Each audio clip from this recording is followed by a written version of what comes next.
সুপ্রিয় দর্শক, শুরু হলো নিটল টাটা এসএটিভি সংলাপ। আপনাদের সঙ্গে আছি আমি জাহিদুর রহমান খান। দর্শক, এসএটিভির সাপ্তাহিক আয়োজনে আজকের আলোচ্য বিষয় শীতে করোনার দ্বিতীয় ঢেউ, প্রস্তুতি কি যথেষ্ট? দর্শক, আজ আলোচনার জন্য আমার সঙ্গে স্টুডিওতে আছেন ব্যারিস্টার শামীম হায়দার পাটোয়ারি, অতিরিক্ত মহাসচিব, জাতীয় পার্টি, নর্থ সাউথ ইউনিভার্সিটির school of health and life সায়েন্সের dean professor doctor Hasan Mahmud Reza, এবং আমার সঙ্গে ভার্চুয়ালি আরও দুজন যোগ হবেন, বিজিএমই এর সাবেক সহসভাপতি মোহাম্মদ নাসির এবং বাংলাদেশ মানবাধিকার ফেডারেশনের chairman advocate doctor Mohammad Shahjahan. আপনাদেরকে আমাদের আলোচনায় স্বাগত জানাচ্ছি। আলোচনার শুরুতে আমি প্রফেসর ডক্টর হাসান মাহমুদ রেজা আপনার কাছে যেতে চাই। সব ক্ষেত্রেতে একটি শঙ্কা যে শীত আসলে করোনা আরও বাড়তে পারে, করোনার দ্বিতীয় ঢেউটি আরও বেশি আসতে পারে। আপনি জানেন যে ইউরোপ এবং আমেরিকাতে করোনা সংক্রমণ আরও বাড়ছে, সেখানে মৃত্যুর হারও প্রতিদিনই বাড়ছে আমরা দেখছি। সেক্ষেত্রে আসলে শীতে আমাদের দেশে যে পরিমাণ শীতে যে অবস্থা হয়, তাতে আমাদের সংখ্যা কতটুকু, বা শীতে করোনা যদি ওইভাবেই সংক্রমণ বাড়তে থাকে, সেক্ষেত্রে আসলে করণীয়টা কি, আমাদের এখন প্রস্তুতিটা বা কী আছে? ধন্যবাদ আপনাকে এবং এসএটিভি সংলাপের সকল দর্শককে আমার শুভেচ্ছা। প্রশ্নটিকে অত্যন্ত গুরুত্বপূর্ণ, কারণ আমাদেরকে যথেষ্ট ভাবতে হবে এবং প্রস্তুতিও নিতে হবে। আসলে শীতে এই প্রকোপটা বাড়তে পারে, সংক্রমণের প্রকোপ বাড়তে পারে, এই ধারণাটা বেসিক্যালি এসছে যে করোনা ভাইরাসের উৎপত্তি হয়েছিল সেই চীনের উহান থেকে, এবং সেখানে তখন তাপমাত্রা কম ছিল, এবং পরবর্তীতে আমরা দেখেছি যে ইউরোপের বিভিন্ন দেশে কী ধরনের ডিজাস্টার হয়ে গেছে, এবং সেই সমস্ত দেশগুলোর তাপমাত্রা অনেক কম এবং ক্ষয়ক্ষতি সেখানে অনেক বেশি হয়েছে। পরবর্তীতে আমরা আমেরিকাতে দেখেছি এবং নর্থ আমেরিকান আরও অন্যান্য দেশে এই ধরনের ব্যাপক ক্ষতি আমরা দেখেছি। তো সেইখান থেকে আসলে ধারণাটা এসছে যে শীত যখন আসবে তখন হয়তো এই ভাইরাসের সংক্রমণটা বাড়তে পারে, কিংবা মৃত্যু হারও আগের তুলনায় বাড়তে পারে।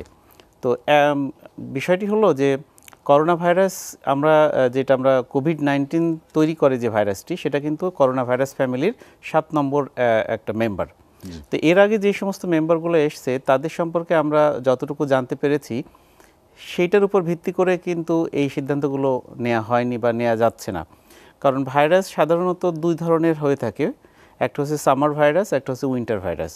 কিন্তু এই SARS-CoV-2 যে ভাইরাসটি এখন আমরা যেটা নিয়ে কথা বলছি, এই ভাইরাসের আসলে কোনো ক্যারেক্টারিস্টিক্সই না আছে পুরোপুরি উইন্টারের সাথে, না আছে পুরোপুরি সামারের সাথে। ফলে এই ভাইরাস সম্পর্কে যতই দিন যাচ্ছে আমরা বিভিন্ন ধরনের স্টাডি করে নতুন নতুন তথ্য পাচ্ছি। তো সেই তথ্যগুলো এখনও পর্যন্ত কমপ্লিট না। সুতরাং একেবারে বৈজ্ঞানিক কোনো ভিত্তির উপরে কথা বলা যাবে না যে শীতকাল আসলেই এটার প্রকোপ অনেক বেড়ে যাবে। কিন্তু যেটা ঘটে গেছে সেই অভিজ্ঞতার আলোকে বলা যায়, যেহেতু শীত আসতেছে এবং শীত প্রধান দেশগুলোতে এই ধরনের ডিজাস্টার অনেক বেশি ঘটেছে। কারণ আমরা জানি যে এশিয়াতে কিন্তু তুলনামূলক, বা আমাদের সাউথ এশিয়ান কান্ট্রিজে কিন্তু কম হয়েছে, যদিও ভারতে বেশি হয়েছে, সেখানে লোক সংখ্যা অনেক বেশি, সে কারণেই সেখানে সংক্রমণ বেশি, মৃত্যুহার বেশি। তবে কথা এখন আমাদের বুঝতে হবে যে শীতের কোনো না কোনো প্রভাব হয়তো আছে, যে প্রভাবটা এখনও বৈজ্ঞানিকভাবে প্রমাণিত না হলেও আমরা অ্যাপারেন্টলি সেটা দেখতে পাচ্ছি, আর সে কারণেই আমাদের প্রস্তুতি নিতে হবে। বর্তমানে যেটা হয়েছে যে প্রথম থেকেই কিন্তু আমরা করোনার এগেনস্টে একটা জনসচেতনতা তৈরির জন্য চেষ্টা করে যাচ্ছি, এবং বিভিন্ন গণমাধ্যমে, সেটা ইলেকট্রনিক মিডিয়া হোক কিংবা প্রিন্ট মিডিয়া হোক, বিভিন্ন সভা, সিম্পোজিয়ামে আমরা এটা বলে যাচ্ছি। কিন্তু আসলে প্রকৃত অবস্থা কিন্তু একটু অন্যরকম, যে একেবারে গ্রামের পর্যায়ে বা জনগণের কাছে আমরা কতটুকু পৌঁছতে পেরেছি এই বার্তা নিয়ে, বা জনগণ কতটা এই ব্যাপারে অ্যাওয়ার্ড হয়ে তারা সেইভাবে কাজ করছে। তো অ্যাওয়ারনেস একটা বড় ফ্যাক্টর। এখন আমাদের বেশি বেশি করে অ্যাওয়ারনেস ইনক্রিজ করার জন্য যত ধরনের প্রচেষ্টা আছে সেগুলোকে অ্যাক্টিভ রাখতে হবে। আমাদের সাথে ব্যারিস্টার শামীম আছেন, উনি একটা রাজনৈতিক দলের প্রতিনিধি, এবং আরও অনেকগুলো যে রাজনীতির যে দলগুলো আছে দেশে, সবাই যদি একত্রে মনে করে যে এটা একটা বৈশ্বিক সমস্যা এবং এটা বাংলাদেশের একটা বড় ধরনের সমস্যা তৈরি করে যাচ্ছে, কারণ আমরা দেখতে পাচ্ছি যে এই করোনার কারণে বা কোভিড-19-এর জন্যে অর্থনীতি কতটা স্থবির হয়ে গেছে। যে কোনো ধরনের ব্যবসা বাণিজ্য, তারপরে শিক্ষা প্রতিষ্ঠান, অন্যান্য যে সমস্ত কর্মক্ষেত্রগুলো আছে, গার্মেন্টস ইন্ডাস্ট্রি, সবগুলোই কিন্তু অ্যাফেক্টেড হয়েছে। সুতরাং আমরা যদি সচেতন থাকি এবং এই সংক্রমণের হারটা কমাতে পারি, এবং সেটা সম্ভব একমাত্র যদি আমরা আসলে সমস্ত জনগণকে এর মধ্যে আনতে পারি। জনগণের স্বতঃস্ফূর্ত অংশগ্রহণ ছাড়া কিন্তু এটা সম্ভব না। আমি যতই বলি না কেন বা টেলিভিশনে টকশো করি না কেন, জনগণ যদি সম্পৃক্ত না হয়, একটা বার্তা দেয়া হলো, সেই বার্তা যদি তারা গ্রহণ না করে, তাহলে কিন্তু আমরা কোনোভাবেই এই সংক্রমণ ঠেকাতে পারবো না। কারণ এটি দেখা যাচ্ছে না, একটা টোটালি আনসিন একটা ভাইরাস, যে ভাইরাসটা একজনের থেকে আরেকজনের মধ্যে সংক্রমিত হচ্ছে, কিভাবে হচ্ছে তা কিন্তু আমরা চোখে দেখি না। ফলে আমাদের যে বিষয়গুলো বারবার বলা হচ্ছে যে সামাজিক দূরত্ব মেনটেন করতে হবে, মাস্ক ব্যবহার করতে হবে, এবং সম্প্রতি আমাদের সরকার এটা ঘোষণা দিয়েছে যে নো মাস্ক নো সার্ভিস। এইটা যদি সত্যিকার অর্থে আমরা মেনে চলতে পারি, তাহলে অবশ্যই এটি সংক্রমণ রোধে একটা কার্যকরী ভূমিকা পালন করবে। জি, হাসান মাহমুদ রেজা, আপনার কাছে আবার আসবো আমি। ব্যারিস্টার শামীম হায়দার পাটোয়ারি, যেটি হাসান মাহমুদ রেজা বললেন যে জনগণকে সম্পৃক্ত, অর্থাৎ জনসম্পৃক্ত যদি না হয়, সেক্ষেত্রে আসলে করোনা মোকাবেলায় যে সামাজিক দূরত্ব বজায় রাখা বা মাস্ক ব্যবহার করা, সরকার যে নীতি নিয়েছে নো মাস্ক নো সার্ভিস, সেটিকে যে কার্যকরী করা, সব কিছু মিলিয়ে জনগণের সমর্থনটা খুবই বেশি দরকার। তা আপনি কি মনে করেন যে জনসমর্থন বা জনসম্পৃক্ততা, অতীতের অভিজ্ঞতা আমাদের সেটি বলে যে না, আমরা করোনাকে সঠিকভাবে মোকাবেলা করতে পেরেছি? না, করোনার মার্চ এপ্রিল মেতে সরকারের করোনা নিয়ে অনেক মিসম্যানেজমেন্ট ছিল। কোনোবার ঈদের ছুটি দেওয়া হয়েছে, দেওয়া হয়নি, গার্মেন্ট ছুটি হবে, হবে না, হঠাৎ করে বিপুল পরিমাণ লোক ঢাকায় ঢুকলো, হঠাৎ করে বিপুল পরিমাণ লোক ঢাকা থেকে বের হয়ে গেল। এখানে একটা সিরিয়াস মিসম্যানেজমেন্ট আছে। এবং একজন কলামিস্ট আব্দুল মান্নান সাহেব প্রফেসর, উনি ইউজিসির চেয়ারম্যান ছিলেন, উনি নিজেই বলেছেন দেশকে চালাচ্ছেন আমি বুঝতে পারছি না সরকারের এই ধরনের ভুলগুলো দেখে। তো এই ধরনের ভুলগুলো করার পরও আমরা মনে করি কোনো একটা অজানা কারণে বাংলাদেশে করোনায় মৃত্যুর হার কম, বাংলাদেশে করোনার এফেক্ট হারও আপাত দৃষ্টিতে কম, অথবা জানা হয়েছে কম। কিন্তু এটাতে আমাদের আত্মতুষ্টির কোনো সুযোগ নেই, কারণ সামনে যে বেশি হবে না এটার কোনো গ্যারান্টি নেই, কারণ এইটা তো বিভিন্ন জায়গায় বিভিন্ন সময় বিভিন্ন ন্যাচার ক্যারেক্টার চেঞ্জ করছে। এখন সমস্যা হচ্ছে আমাদের 18 কোটি লোকের একটা ঘনবসতির দেশ, এবং আমাদের কারোই, মানে সাধারণ মানুষের কারোই ঘরে অনেক খাবার, অনেক অর্থ নেই যে সে সমস্ত কাজ বাদ দিয়ে ঘরে বসে থাকতে পারবে। তো এই ক্ষেত্রে সরকারকে একটা গোল্ডেন মিনস বের করতে হবে, কাজ জীবন জীবিকার মাঝামাঝি। সেটা কীরকম হতে পারে? 24 ঘন্টা ধরে ফ্যাক্টরি চলবে, শিফট বাই শিফট সবাই কাজ করবে, 24 ঘন্টা অফিস চলবে, সবাই 8 ঘন্টা করে ফাঁকা ফাঁকা ডিস্টেন্স নিয়ে কাজ করবে, মার্কেট শপিং মলগুলো 24 ঘন্টা চলবে। হঠাৎ করে মাঝখানে 15 দিন অফিস চলবে, আবার 15 দিন সম্পূর্ণ কারফিউ থাকবে, 15 দিন লকডাউন থাকবে, আবার 15 দিন খোলা থাকবে। এটা মিক্সড অ্যাপ্রোচ। এই মিক্সড অ্যাপ্রোচটা কখনোই আমাদের এখানে নেওয়া হয়নি। আরেকটা জিনিস করা যেতে পারতো, সেটা হচ্ছে প্রচুর মাস্ক এবং হ্যান্ড স্যানিটাইজার গভর্নমেন্ট ফ্রি দিতে পারতো। এটা অনেক বেশি টাকা লাগতো না, কারণ হ্যান্ড স্যানিটাইজার উৎপাদন করতে খুব বেশি খরচ হয় না, মাস্কও খুব কম টাকায় উৎপাদন করা যায়। এগুলো সরকার বিপুল পরিমাণ টাকা দিতে পারতো। আরেকটা যেটা করতে পারতো, যে প্রায় হিউজ প্যাকেজ ঘোষণা করা হয়েছে, 2 লক্ষ কোটি টাকার মতো প্যাকেজ, যেটা এখনও ব্যাংক ডিসবার্স করছে না প্রপারলি। এই প্যাকেজের একটা বড় অংশ র ক্যাশ হিসাবে সরাসরি জনগণকে দেওয়া উচিত ছিল। অর্থাৎ আপনি 1 কোটি জনগণকে যদি 5,000 টাকা করে 5,000 কোটি টাকা সরাসরি জনগণের হাতে দেন, তাহলে জনগণ ঘরে থাকতে উদ্বুদ্ধ হবে, এবং এই 5,000 কোটি টাকা দিয়ে তারা কনজামশন করবে, জিনিসপাতি কিনবে, এবং সেটা তখন টাকাটা বাজারে রোটেট হবে, অর্থনীতির চাকাটা সচল থাকবে। কিন্তু এর বড় অংশই যদি আপনি ব্যাংকিং প্রক্রিয়ায় দিয়ে দেন, বা পুরোটাই ব্যাংকিং প্রক্রিয়ায় দিয়ে দেন, তাহলে সেটা ডিসবার্স হচ্ছে কিনা, হবে কিনা, সেটার সুফল আদৌ জনগণ পাবে কিনা, এটার মধ্যে অনেক হিউজ গ্যাপ থেকে যাচ্ছে, এবং সেখানে একটা আমাদের সিন্ডিকেটেড লোনের একটা অভিযোগও আছে। তো করোনা নিয়ে অক্সফাম একটা চমৎকার কথা বলেছে, যে corona virus remind us that we all deserve to be treated equally and have the same basic rights, because no one can be safe unless everyone is safe. This requires solidarity to collectively tackle both public health and economic crisis. তো আমাদের এই দুটোর মধ্যে সমন্বয় করাটা খুব important. 1933 সালের great economic ফলের পরে আমেরিকায় প্রথম এত বড় ফল ফেস করছে। 40 বছরের মধ্যে চায়নায় নেগেটিভ গ্রোথ, 30 বছরের মধ্যে ইউরোপিয়ান ইউনিয়নে নেগেটিভ গ্রোথ। ম্যাকিনসে গ্লোবালের মতে পৃথিবীর অল মেজর ইকোনমি অ্যাফেক্টেড হবে। প্রায় 76 কোটি লোক জব হারানোর সম্ভাবনা, এটা আরও বাড়তে পারে। 25 কোটি লোক না খেয়ে মারা যাওয়ার সম্ভাবনা আছে, কিছু লোক মারাও গেছে। আমাদের দেশেও 22% লোক অ্যাডমিটেডলি আমাদের এখন এক্সট্রিম পভার্টি লেভেলে ছিল, এক্সট্রিম পভার্টি 11, এইটা বেড়ে 30-40-এ হওয়ার সম্ভাবনা আছে। তো এইটার একটা বিশাল ইম্প্যাক্ট অবশ্যই আসবে, এবং অর্থনৈতিক ইম্প্যাক্টে সবচেয়ে যে জিনিসটি ভয়াবহ হতে পারে, যে আমাদের ট্যাক্স কালেকশনের যে লক্ষ্যমাত্রা দেওয়া হয়েছে এবার বাজেটে, প্রায় 2,80,000 কোটি বা 3.5 লক্ষ কোটি, সেটা কোনো অবস্থায় 2 লক্ষ কোটি এক্সিড করবে না। অর্থাৎ ট্যাক্স কালেকশনে ইতিহাসের মধ্যে এবার প্রায় 1.5 লক্ষ কোটি টাকা ঘাটতি একটা সম্ভাবনা আছে। এই ঘাটতি রিজার্ভ ছাড়া অন্য কোনোভাবে পূরণ করার কোনো সম্ভাবনা আপাত দৃষ্টিতে নাই। এখন রিজার্ভ যখন আপনি আমদানি রপ্তানি রেশিও যেহেতু আমাদের এখনো মানে আমদানির পক্ষে, সেই জন্য আপনি রিজার্ভ দিয়ে খুব বেশি দিন আসলে এই ঘাটতি পূরণ করা যাবে না। সেই ক্ষেত্রে আমাদের কস্ট কাটিং হতে পারতো। পরিচালন ব্যয়, অর্থাৎ আমরা সমস্ত যারা আমরা বেতন নিই, আমরা এমপিরা সহ সবাই বলতে পারতাম যে আমরা আমাদের বেতনের 25% 2 বছর কম নিব, 2 বছর পরে সরকারের ইকোনমিক ডেভেলপমেন্ট হলে আমরা আবার এটা ফেরত পাবো। তাতে গভর্নমেন্টের হিউজ টাকা, বছরে 1 লক্ষ কোটি 2 বছরে 2 লক্ষ কোটি টাকা গভর্নমেন্ট এই ইনসেন্টিভগুলো দিতে পারতো। আরেকটা হতে পারতো পরিচালন ব্যয় কমানো, বাট আমরা দুঃখের সাথে দেখেছি এবারও 37,000 কোটি টাকা পরিচালন ব্যয় বাড়ানো হয়েছে। তো এগুলো খুব একটা কোভিড ফ্রেন্ডলি অর্থনৈতিক অ্যাপ্রোচ না।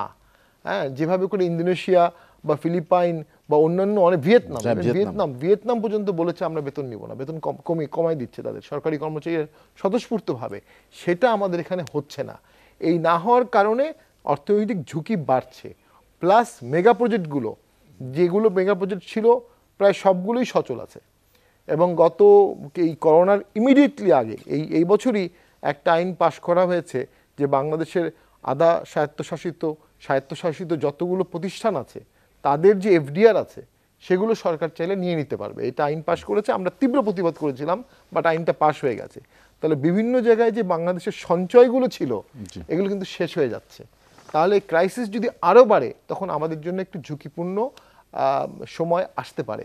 এবং অর্থনৈতিক ক্রাইসিসের সাথে খাদ্য সংকট, ল অ্যান্ড অর্ডার সব কিছু মিক্সড, পলিটিক্যাল ডিসঅর্ডার, এগুলো সব মিক্সড আপ হয়ে যেতে পারে। সেই ক্ষেত্রে সরকারের আরও সতর্ক হওয়া উচিত এবং অবশ্যই আরও অর্থনীতিবিদ এবং মিডিয়া এবং পলিসি মেকারদের সাথে কথা বলে পলিসি ফ্রেম করা উচিত বলে আমি মনে করি। ব্যারিস্টার শামীম হায়দার পাটোয়ারী, আপনার কাছে আবার আসবো আমরা। ডক্টর মোহাম্মদ শাহজাহান, আপনার কাছে যেতে চাই, শুনতে পাচ্ছেন আপনি? জি, শুনতে পাচ্ছি। যেটি ব্যারিস্টার শামীম হায়দার পাটোয়ারী বেশ কিছু অর্থনৈতিক পরিসংখ্যান দিলেন, যেটি আসলে করোনার কারণে আমাদের অনেক বেশি প্রভাব পড়ছে মানুষের জীবনে, জনজীবনে। অনেকেই বেকার হয়েছেন, কর্ম হারিয়েছেন, তাদের আয় কমে গিয়েছে, সেখান থেকে তারা ঘুরে দাঁড়ানোর চেষ্টা করছে। কিন্তু সেটি যদি করোনা আরও দীর্ঘায়িত হয় বা শীতে যদি আরও প্রকোপ বাড়ে, সেক্ষেত্রে এইসব মানুষের কি হবে, তারা কিভাবে ঘুরে দাঁড়াবে? ধন্যবাদ জাহিদ সাহেব আপনাকে এবং আপনার মাধ্যমে টিভির দেশ বিদেশের দর্শক শ্রোতাদের, যারা কোভিড আক্রান্ত, যারা অন্যভাবে এর সংস্পর্শে এসে ক্ষতিগ্রস্ত হয়েছেন, সবার প্রতি আমাদের সমবেদনা রইল। এবং আগাম প্রস্তুতির জন্য যে প্রোগ্রাম আপনি আয়োজন করেছেন, প্রোগ্রামটা অত্যন্ত গুরুত্বপূর্ণ। যে করোনার যে দ্বিতীয় ধাপ এবং আমাদের প্রস্তুতি বা আমাদের করণীয়, আসলে সঙ্গত কারণেই আমার আগে দুজন বক্তা খুব সুন্দরভাবে প্রিসাইজলি বলে গেছেন যে কারণটা কি। তো আমি আর সেই লাইনে যেতে চাই না। কারণটা, আমরা শীত প্রধান না হলেও শীত আমাদের চলে এসছে। অ্যাটলিস্ট শীতের যে প্রাদুর্ভাব সেটি পরিলক্ষিত হচ্ছে এবং এটি আর ধারণা করা যাচ্ছে 2-3 মাস থাকতে পারে। সুতরাং আমাদের এই অঞ্চল বা সারা বিশ্বেই এই শীতে যে এটি আবার একটা বড় ধরনের সমস্যা তৈরি করবে, এটা বলাই যায়। আমি আপনার প্রশ্নের উত্তর দেওয়ার আগে একটু শুধু সরকারিভাবে আসি। আপনি যেটা বলছেন সেটা আমি অ্যাড্রেস করব। সেটি হচ্ছে যে করোনা যখন শুরু হয়, দেখেন এটা বিশ্বের জন্য 100 বছর পর পর এক এক ধরনের ভাইরাস আসে। সেটা 1720-এ এসছে, 1820-এ এসছে, 1920-এ এসছে। তবে সম্ভবত ওগুলোর তুলনায় স্ট্যাটিস্টিক্স কম বেশি আমরা সবাই জানি, আমি রিপিট করছি না। কোটি কোটি লোক মারা গেছেন। সেই জায়গায় এবার আমরা 10 লাখ খুব একটা ছাড়িয়েছে কিনা, 10 লাখ হয়তো ছাড়িয়েছে, এরকম হয়েছে সারা বিশ্বব্যাপী যদি আমরা ধরতে যাই। বাংলাদেশের ব্যাপারে যে স্ট্যাটিস্টিক্স ছিল, সেই স্ট্যাটিস্টিক্সটা ফরচুনেটলি আমাদের জন্য ওরকম হয়নি। বিশ্বব্যাংকও প্রেডিক্ট করেছিল 20 মিলিয়ন। বাট আমার কাছে মনে হয়েছে যে, আমি প্রসঙ্গক্রমে বলতে চাই, আমাদের এক বন্ধু প্রবাসী ডক্টর প্রফেসর মাসুদুল হাসান, তিনি যে প্রথম পরামর্শ দিয়েছিলেন যে আইভারমেট্রিন, যেটি উকুনের জন্য কাজ করে, এটা মানুষের জন্য খুব কাজ করে। আমরা লক্ষ্য করেছি যে প্রফেসর আব্দুল্লাহ সহ অনেক বিশেষজ্ঞ ডাক্তার বলেছেন যে আমাদের কাছে মানুষ সিমটম নিয়ে আসার আগেই বলে ফেলে যে স্যার আমি কিন্তু আইভারমেট্রিন খেয়ে নিয়েছি, এটা স্কাবো নামে আছে, আইভারটিন নামে আছে, অন্য নামে আছে, 6-12 মিলিগ্রাম খাচ্ছে। তখন ছিল এটাই কোর্স। এখন সেটাকে আবার বাড়িয়ে করেছে যে যদি কেউ আক্রান্ত হয় তাহলে প্রথম 4 দিনের মধ্যেই সে প্রথম 2টো খাবে, আর 4 দিনের মাথায় আবার 2টো রিপিট করবে। সাথে তো ভিটামিন ডি, সি এবং কেউ অ্যাজিথ্রোমাইসিন 5 দিন, অথবা কেউ আপনার ডক্সিসিলিন 10 দিন খাবে। মোটামুটি এটা একটা সহজলভ্য এবং মানুষের জানা নলেজের মধ্যে একটা মেডিকেশন গ্রাম বাংলায় এবং সর্বস্তরে মানুষ ইউজ করে বলে আমি প্রথমত ধরে নিচ্ছি যে আল্লাহর রহমত, যে এই ওষুধটার কারণে আমি ব্যক্তিগতভাবে আমার বৃহত্তর পারিবারিক বলয়ে দেখেছি অনেকে সুস্থ হয়েছেন। আবার যারা ইউজ করতে পারেননি তাদের মধ্যে 4 জন নিকট আত্মীয়কে আমরা হারিয়েছি। তো আমি নিজে ডক্টর মাসুদ সহ বিভিন্ন টেলিভিশনে কোভিড এবং কোভিডে করণীয় এই মেডিকেশন গুলোকে আমরা তুলে ধরেছিলাম এবং বহু মানুষকে উপকৃত হতে দেখেছি। এখন প্রশ্ন হচ্ছে যে এটা কি শুধুই কি মেডিকেশন, তাহলে ছোঁয়াচে হিসাবে আরো মানুষের কাছে কিভাবে না যেতে পারে, এর কিছু প্রস্তুতির দিক আছে। এখন এই সরকার আমাদের রাষ্ট্র এই ব্যাপারে তৈরি কিনা, যেমন প্রথম যখন শুরু হয়েছিল রাষ্ট্র আদৌ প্রস্তুত ছিল না, ডিজি হেলথ বা হেলথ মিনিস্ট্রি তারা আদৌ প্রস্তুত ছিল না, অথবা প্রস্তুত থাকার কথাও নয়, কারণ এটা এমন একটা মহামারী ডিজিজ সারা বিশ্বে একত্রে শুরু হয়েছে, কমিউনিকেশন বন্ধ হয়েছে, আপনি ইচ্ছে করলে কোটি কোটি টাকা খরচ করে এটা আসতে পারেন না। এখন পর্যায়ক্রমে এর যে বাস্তব অভিজ্ঞতা থেকে সরকার আজকে যে পর্যায়ে আসছে, আমাদেরকে সুস্পষ্ট ঘোষণা জানা দরকার যে দ্বিতীয় ঢেউয়ের জন্য সরকার সুরক্ষা সামগ্রীর কেমন মজুত রেখেছেন, স্বাস্থ্য মন্ত্রণালয়কে কত কোটি টাকা বাজেট দিয়ে রেখেছেন, তাদের হাতে কি কি মজুত রয়েছে, যেমন স্যানিটাইজার, যেটা ব্যারিস্টার শামীম হায়দার পাটোয়ারি বললেন যে বিশ্বের বহু দেশে এই স্যানিটাইজার, গ্লাস, মাস্ক এই সমস্ত দেওয়া হয়। আমাদের এখানে কোথায় পাওয়া যায়? আপনি ফুটপাতে কোনটা পাওয়া যায়? যেটা সবচেয়ে মানহীন, যেটা একজন তার একটা আনহাইজেনিক পরিবেশে বসে দর্জির দোকানে প্রতিদিন হাজার হাজার সেলাই করে নিচ্ছেন, ভিতরে কিছু নাই, কোনো রেমিডি নাই। অথচ যে সমস্ত কোম্পানিগুলো আমাদের দেশে কোয়ালিটি প্রোডাক্ট তৈরি করে, তাদের কাছ থেকে নিয়ে আপনি এই প্রোডাক্ট, আপনার এই সরঞ্জাম, আপনার এই স্টক কি পুরোপুরি রাখতে পেরেছেন কিনা। তারপর সবচেয়ে বড় কথা হচ্ছে যারা চিকিৎসা করবে, ডাক্তার, নার্স, তাদের জন্য কোয়ালিটি মাস্ক, যে সমস্ত ধরেন বিশ্বে যে ব্র্যান্ডেড 3M এর রয়েছে বা চায়নার রয়েছে, বিভিন্ন দেশে আমি শুনেছি যে আমাদের দেশেও একটি বেসরকারি ওষুধ প্রশাসন কোম্পানি যারা মেডিকেল ডিভাইস তৈরি করে, তারা উৎপন্ন করেছে N95 বা KN95। এটা যদি মানসম্মত হয়, আন্তর্জাতিক টেস্টে যদি সেটা উতরে আসে, তাহলে তাদের কাছ থেকে নিয়ে আপনি সেই স্টক পরিমাণ মতো রেখেছেন কিনা, এটাও আমাদেরকে এনশিওর করতে হবে। কারণ দ্বিতীয় ধাপ যদি শুরু হয়ে যায়, তখন একই সাথে আপনি ডাক্তার, নার্স এবং এই রিলেটেড যত লোকজন আছে এবং সরকারি কর্মকর্তা, মাঠ পর্যায়ে যারা পুলিশ প্রশাসন, অন্য যারা মানুষকে নিয়ন্ত্রণ করবে, জনপ্রতিনিধি, সবাইকে তা একত্রে আপনাকে সরবরাহ করতে হবে। সুতরাং সেই জিনিসটা সরকারের পরিণতি, সরকারের প্রস্তুতিটা জনগণের অবস্থার বিবেচনার, আপনার প্রশ্নের যে প্রথম পার্ট ছিল তার আগে আমি এই জন্য বললাম যে আমাদের এই কোয়ালিটি জিনিসগুলোর স্টকটা সরকার। ডক্টর মোহাম্মদ শাহজাহান, আপনার কাছে আবার আসবো আমি আপনার সেকেন্ড প্রশ্নটা 30 সেকেন্ডে বলে দিই, যে জনগণের অংশটা যেটা বলেছেন তা নাহলে সেটা অপূর্ণ থাকছে। আমাদের জনগণের জন্য আমি মনে করি যে রোড ম্যাপটা সেটা একটু ডিটেলস হওয়া দরকার, যেটা আমরা এখন সাধারণ মানুষ দেখছি, ধরেন আপনার আমার আশেপাশে কারণ বাজারে যায়, বাজার করতে যায়, মাস্কবিহীন মানুষ, এখন নো মাস্ক নো সার্ভিস তো শুরু হয়েছে। সুতরাং এই সামগ্রীগুলোকে সহজলভ্য করার জন্য, মানুষের কাছে আরো পৌঁছানোর জন্য একটা কোয়ালিটি প্রোডাক্ট, আর মানুষের যে জীবন এবং জীবিকার জন্য তাকে যে আপনি কাজে লাগাবেন, এই কাজে লাগানোর জন্য তার নিরাপদ দূরত্ব এবং অন্যান্য সেফটি মেজারমেন্টটা এনশিওর করে, তার খাদ্য নিরাপত্তার দিকটাকে এনশিওর করে, তখন বাকি প্রস্তুতিগুলো নিলে মানুষ অ্যাটলিস্ট এটা থেকে এই যে দ্বিতীয় ঢেউ, এই ঢেউয়ের আশঙ্কা এবং আতঙ্ক থেকে, অথবা আশঙ্কা এবং আতঙ্ক দুটো নিয়েই কিন্তু সে সমাজে বিচরণ করতে পারবে। ডক্টর মোহাম্মদ শাহজাহান, আপনার কাছে আবার আসবো আমি। মোহাম্মদ নাসির, আপনার কাছে যেতে চাই। যেটি ডক্টর মোহাম্মদ শাহজাহান বললেন যে কোয়ালিটি প্রোডাক্ট দরকার, বিশেষ করে পিপিই এবং মাস্ক। বাংলাদেশে যেমন তৈরি পোশাকের ক্ষেত্রে অবশ্যই বিশ্বে অনেক বেশি নাম বাংলাদেশের, সেক্ষেত্রে আমরা যারা এই কোয়ালিটির কথা বলা হয় বারবারে, মানহীন পোশাকে বা পিপিই যেটি খুব বেশি দরকার, বাংলাদেশ তো নিজে থেকেই প্রস্তুতি নিতে পারে, তার এই সুরক্ষা সামগ্রী নিজেরাই তো তৈরি করতে পারে। সেক্ষেত্রে কেন এইগুলোর সংকট দেখা দেয়, বা কি ব্যবস্থাপনার কারণে হয়তো বিজিএমই সেই ভূমিকাও রাখতে পারেনি? আপনি একজন ব্যবসায়ী হিসেবে আসলে এই বিষয়গুলো কি আপনার কাছে জানতে চাচ্ছি, যে কেন আমরা পিপিইটাও সরবরাহ করতে পারলাম না? ধন্যবাদ আপনাকে। আমার সাথে 3 জন বিজ্ঞ আলোচক ইতিমধ্যে এই কোভিড নিয়ে আলোচনা করেছেন, যারা অনেক বেশি এক্সপার্ট এই বিষয়ের উপরে। আপনি যে প্রশ্নটা করেছেন যে বিজিএমই হয়তো ব্যর্থ, এই ব্যর্থতা কোথায়? আমরা তো পিপি কোনো সময় আমরা প্রডিউস করি নাই। আমাদের কাছে কোভিড যেরকম নতুন পিপি তৈরি করাটাও নতুন একটা আইটেম আমাদের জন্য, মাস্ক তৈরি করাটাও একটা নতুন আইটেম। যেমন কোভিড আসার পরে অনেক অনেক সমস্যা আমরা দেখেছি, আমাদের স্বাস্থ্য খাতের অনেক দুর্বলতা আমরা দেখেছি, আমরা রোগীদেরকে এক হসপিটাল থেকে আরেক হসপিটালে দৌড়াতে দেখেছি, মারা যেতে দেখেছি, এই চিত্রগুলো আমরা দেখেছি। আর আপনার কোভিড শুরু হওয়ার পরে আমরা বিজিএমই যা পোশাক শিল্প, তারা চেষ্টা করেছে দ্রুততার সময়ের মধ্যে আপনার পিপি তৈরি করা, এবং এটা আমাদের দেশে বিভিন্ন জায়গায় আমাদের অনেকগুলো ফ্যাক্টরি বিজিএমের পক্ষ থেকে বিভিন্ন জায়গায় বিনামূল্যে সরবরাহ করা হয়েছে। মাস্ক আমাদের কোনো সময় আমরা তৈরি করি নাই, মাস্কের মেশিন আপনার কুইকলি আপনার ইম্পোর্ট করে সেই মাস্ক আমরা তৈরি করতে শিখেছি। যেটা শাহজাহান সাহেব একটু আগে বলেছেন, যেহেতু প্রথম ধাপে আমাদের যে সমস্যাগুলো ছিল, কোভিড এর প্রথম ধাপে যে আমরা অনেক কিছু জানতাম না, এখন কিন্তু আমরা অনেক কিছু জেনে গেছি, আমাদের স্বাস্থ্য খাত, সরকার, ব্যবসায়ী, সাধারণ জনগণ। এখন সমস্যাটা সবচেয়ে বেশি সেখানে হলো জনগণ যদি সচেতন না হয়, আপনি যতই চেষ্টা করেন, যতই আপনি সুরক্ষা দেওয়ার চেষ্টা করেন, যদি জনগণ সেটা না মেনে নেয়, তাইলে কিন্তু এখান থেকে আমরা মুক্তি পাবো না।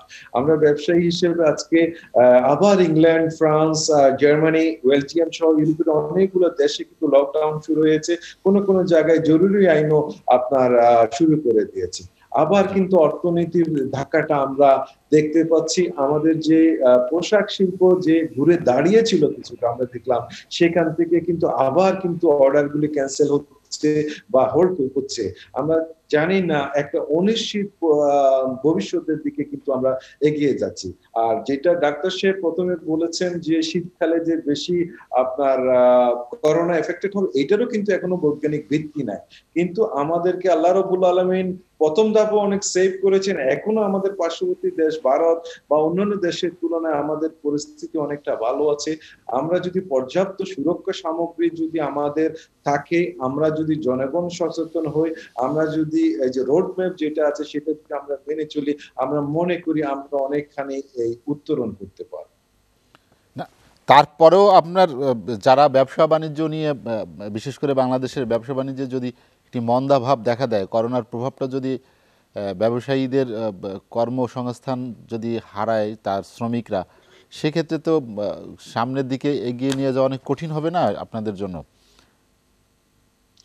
অবশ্যই কঠিন। আপনার বিশ্ব ব্যাংকের একটা রিপোর্ট যখন কোভিড প্রথমে শুরু হয় তখন বলেছিল যে দ্বিতীয় বিশ্বযুদ্ধের পরে যে অর্থনৈতিক মন্দা হয়েছিল তার চেয়ে ভয়াবহ অর্থনৈতিক মন্দা হতে পারে, কিন্তু ততটুকু মন্দা আমাদের হয় নাই। এইবার যদি সেকেন্ড ওয়েভ যেটা আক্রমণ করছে এবং বাংলাদেশের যদি সেরকম পরিস্থিতি হয়, তাহলে কিন্তু আমরা কোথায় যাব, টিকে থাকতে পারবো কিনা, নোবডি নোজ। সেই জায়গাটায় আমাদের সবচেয়ে বড় জিনিস হলো সরকার প্রথমে এই যে 1 লক্ষ কোটি টাকার উপরে আপনার প্রণোদনা বা অর্থনীতিকে সুদৃঢ় রাখার জন্য যে প্রণোদনা দিয়েছে, উইথ ইন্টারেস্ট দিয়েছে, আপনার 2% দিয়েছে, 4% দিয়েছে, বিভিন্নভাবে সহযোগিতা করেছে, যার জন্য কিন্তু ইন্ডাস্ট্রিগুলি ঘুরে দাঁড়াতে পেরেছে।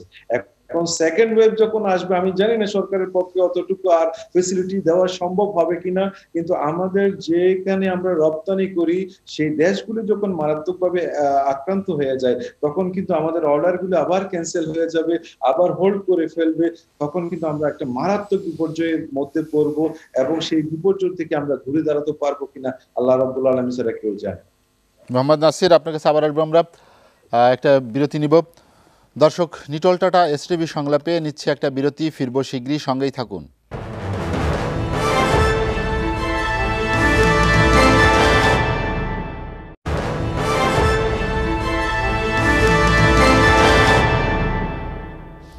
দেখছেন নিটল টাটা এসটিভি সংলাপ। বিরতির পর আমরা আবার ফিরছি আলোচনায়।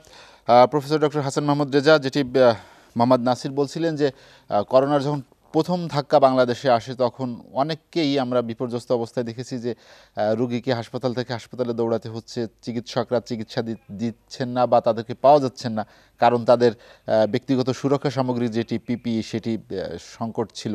সেখান থেকে আমরা অনেক অভিজ্ঞতা সঞ্চয় করেছি, এবং যদি শীতে সেই ধারা আবারও ফিরে আসে, অর্থাৎ করোনা সংক্রমণ যদি বাড়তে থাকে, তা সেই প্রস্তুতির ঘাটতি কি এখনও থাকবে, নাকি আমরা সে জায়গায় সঠিকভাবে মোকাবেলা করতে পারবো? বিশেষ করে আপনি যেহেতু ভ্যাকসিন এবং চিকিৎসার বিষয়ের সঙ্গে সম্পৃক্ত ছিলেন বা আছেন, সেটার জন্য জানতে চাচ্ছি যে আসলে কি আমরা এই চিকিৎসা সামগ্রী বা চিকিৎসা দিয়ে মোকাবেলা করার জন্য যথেষ্ট প্রস্তুত কিনা। হ্যাঁ, ধন্যবাদ। এর মধ্যে আলোচনা হয়েছে যে প্রথম দিকের যে সমস্ত সমস্যাগুলো ছিল সেগুলো ডেফিনেটলি আমরা অনেকটাই ওভারকাম করেছি এবং আপনার মনে আছে যে স্যানিটাইজারের বিশাল একটা সংকট ছিল কিংবা মাস্কের সংকট ছিল, মানসম্মত মাস্ক পাওয়া যাচ্ছিল না ইত্যাদি বিষয়গুলো। তো বাই দিস টাইম আমরা এরই মধ্যে প্রায় 8 মাস হয়ে গেল বাংলাদেশ কোভিড নিয়ে চলছে। এই সময়ে অনেক ধরনের পরিবর্তন এসেছে, যেখানে ভুল ত্রুটি ছিল সেগুলো শুধরে নেওয়ার চেষ্টা চলেছে, সেটা সরকারের পক্ষ থেকেও করেছে বা সাধারণ জনগণ বা প্রাইভেট সেক্টর থেকে যে যেমনি পেরেছে তেমনি করেই এগিয়ে আসার চেষ্টা করেছে। সুতরাং আমি মনে করি যে সেই প্রথম দিনের মতো অবস্থানে এখন আমরা নেই। তবে এরই মধ্যে আপনি জানেন যে বেশ কিছু কোভিড হাসপাতালকে নন কোভিড কিংবা রিলিজ করা হয়েছে। তো এই বিষয়গুলো কি একটু তাড়াহুড়া হলো কিনা এটা মনে হয় আমি মনে করি সরকারকে আরও একটু সতর্কতার সাথে বিবেচনা করা উচিত, কারণ এই মুহূর্তেই যদি সব কিছু ছেড়ে দেওয়া হয় আর যদি সত্যি আবার দ্বিতীয় ঢেউ খুব প্রকট করে ভাবে আমাদের সামনে আসে তাহলে কিন্তু সিচুয়েশন ট্যাকেল দেওয়া আমাদের জন্য একটু কঠিন হবে। এখানে ডক্টর শাহজাহান একটা কথা বলেছেন যে দুটো ওষুধের নাম বলেছেন। আমি সাধারণত টেলিভিশনে কোনো ওষুধের নাম বলতে চাই না এই কারণেই যে বাংলাদেশ এমন একটা দেশ যে দেশে ওষুধ বিক্রিটা একেবারে মুড়ি মুড়কির মতো হয়ে গেছে। তো বাংলাদেশের মানুষের কাছে আমরা দীর্ঘদিন ধরে চেষ্টা করছি যে আপনারা কেউ সেলফ মেডিকেশনে যাবেন না, কারণ বাংলাদেশে ফার্মাসিস্ট আছে, বাংলাদেশে ডাক্তার আছে, কোনো না কোনোভাবে একজন অভিজ্ঞ ডাক্তারের পরামর্শ নিয়েই ওষুধ খাওয়া উচিত। সুতরাং কোনো গণমাধ্যমের মাধ্যমে যদি বলা হয় যে এই ওষুধগুলো খাবেন আর এই ওষুধগুলো খেলে ভালো থাকা যায়, ডক্টর শাহজাহান যে কথাটা বলেছেন আসলে সেই ধরনের স্টাডির রেজাল্ট কিন্তু আজও পর্যন্ত প্রকাশিত হয়নি। প্রায় 1 বছর হয়ে যাচ্ছে, কিন্তু এই ওষুধটা যে সত্যিকার অর্থে কার্যকরী সেই জিনিসটা এখনও পর্যন্ত আমরা কোনো বিজ্ঞান সাময়িকীতে আমরা এখনও দেখতে পাইনি। সুতরাং যেটা দেখা যায়নি সেটা নিয়ে আমার মনে হয় জনগণকে এভাবে সরাসরি উপদেশ না দেওয়াই আমি মনে করি সেটা ভালো, কারণ ওষুধের অনেক পার্শ্ব প্রতিক্রিয়া আছে, ওষুধ খেলে অনেক বিপর্যয় আসতে পারে। সুতরাং এটা অবশ্যই পরামর্শ নিয়ে খাওয়া উচিত। এরই মধ্যে অনেকগুলো ড্রাগের কথা এসেছে, কিন্তু আজও পর্যন্ত আপনার মাধ্যমে একটু ইন্টারাপ্ট করতে চাই হাসান ভাইকে, যে আমি দেখেছি প্রফেসর আব্দুল্লাহ সাহেব থেকে শুরু করে বাংলাদেশের অনেক প্রখ্যাত ডাক্তার, মাননীয় প্রধানমন্ত্রীর ব্যক্তিগত চিকিৎসক এবং major general Mohammad Ali, professor Tariq, এরকম অনেককে আমি দেখেছি ওনারা এইভাবেই বলতে যে আমরা কাউকে প্রেসক্রিপশন দেওয়ার আগে রোগী আমাকে বলে বসে যে স্যার আমি কিন্তু আইভারমেকটিনটা খেয়ে ফেলেছি। এখন আইভারমেকটিন তো একটা ওষুধের ব্র্যান্ড নেম, জেনেরিক নেম। এই জেনেরিক নেমে এটা বলে কোনো মানুষ যদি আমি এখন স্বাস্থ্য সংস্থার প্রেসক্রিপশনের জন্য বসে থাকলাম আর আমার হাজার হাজার মানুষ মারা গেল আর আমি সেই নীতি নিয়ে বসে থাকলাম, আমি কিন্তু সেই জিনিসটাকে সমর্থন করি না। আমি আমার ঘরের একটি কথা প্রসঙ্গত বলি, 1 মিনিটে বলবো। জানি না যে আমার নামটা মানে গিনেস বুকে আসা উচিত কি উচিত না, আপনার প্রোগ্রামের মাধ্যমে ছেড়ে দিচ্ছি। আমার ওয়াইফ আক্রান্ত হয়েছে 1 মাস আগে এবং আমার একটা ছোট বোন মা বাবা মারা যাওয়ার পর থেকে প্রতিবন্ধী আমার সাথে থাকে, যদিও তার বয়স 55-র মতো, কিন্তু তাকে দেখতে এখনো ছোট, একটা বাচ্চার মতোই। যাই হোক, সে বাচ্চার মতো মানে সে একটা যুবতী মেয়ের মতো, সে আমাদের সাথেই থাকে। তো সেও আক্রান্ত হয়েছে, আমার মিসেসও আক্রান্ত হয়েছে।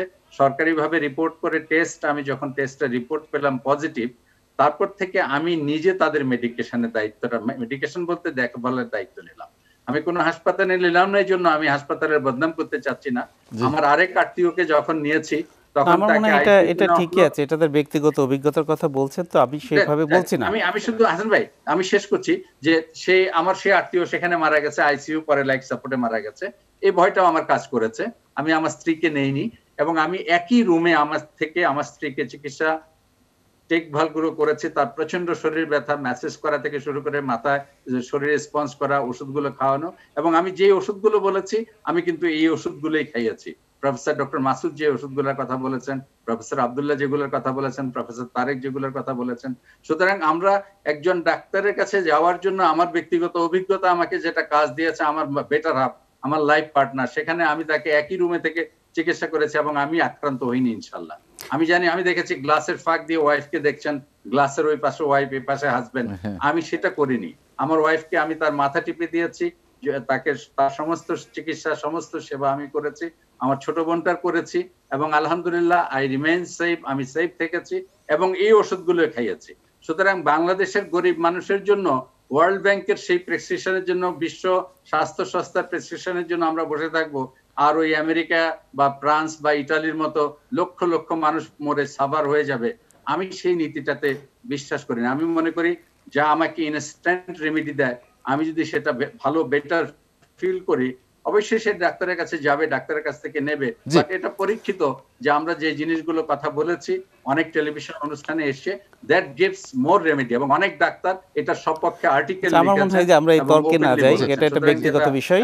ডক্টর হাসান সাহেব বললেন, আমার মনে হচ্ছে এটা ঠিক না। না, ড্রাগে বা মেডিকেল সায়েন্সে এরকম কিছু নাই যে গণভাবে এইভাবে একটা বলা যায় যে আপনার এই উপসর্গ দেখলে আপনি এটা খাবেন, এটা আসলে মেডিকেল ইথিক্সে পড়ে না।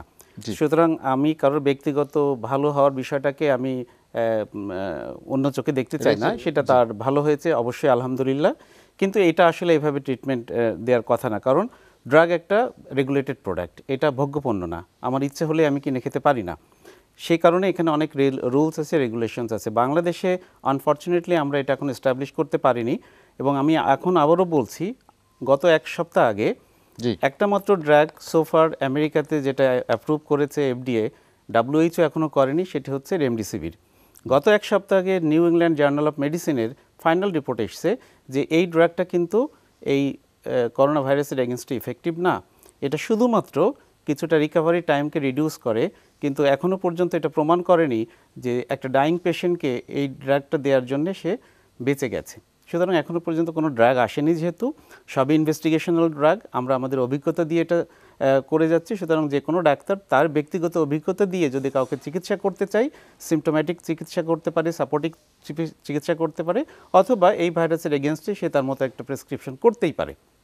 তবে সেটা অবশ্যই ওই বিজ্ঞান অর্থাৎ চিকিৎসা বিজ্ঞানের মত অনুযায়ী হতে হবে, এটা আমার বলা হচ্ছে। হাসান মাহমুদ রেজা, আপনার কাছে আবার আসবো আমি। ব্যারিস্টার শামীম হায়দার পাটোয়ারি, আমরা করোনা চিকিৎসার জন্য যে প্রস্তুতি দরকার, দ্বিতীয় ঢেউ মোকাবেলায় কি সেই ধরনের প্রস্তুতি, যেটি হাসান মাহমুদ রেজা বললেন যে আমরা অনেকগুলো কোভিড হাসপাতালকে নন কোভিড করা হয়েছে, বা সরকার এখনও তো সেই অবস্থা তৈরি হয়নি যে হাসপাতালগুলোকে নন কোভিড করার মতো? ওভারঅল চিকিৎসা ব্যবস্থা মার্চে থেকেই ভেঙে পড়েছে, এখনও আমি বলবো ভাঙা অবস্থায় আছে। কেন বলছি, আমার পরিচিত একজনের কিডনি ট্রান্সপ্লান্ট করতে হবে। কোভিড পিরিয়ডের পর থেকে আজ পর্যন্ত বাংলাদেশে একটাও কিডনি ট্রান্সফার হয়নি, একটাও না, সারা বাংলাদেশে।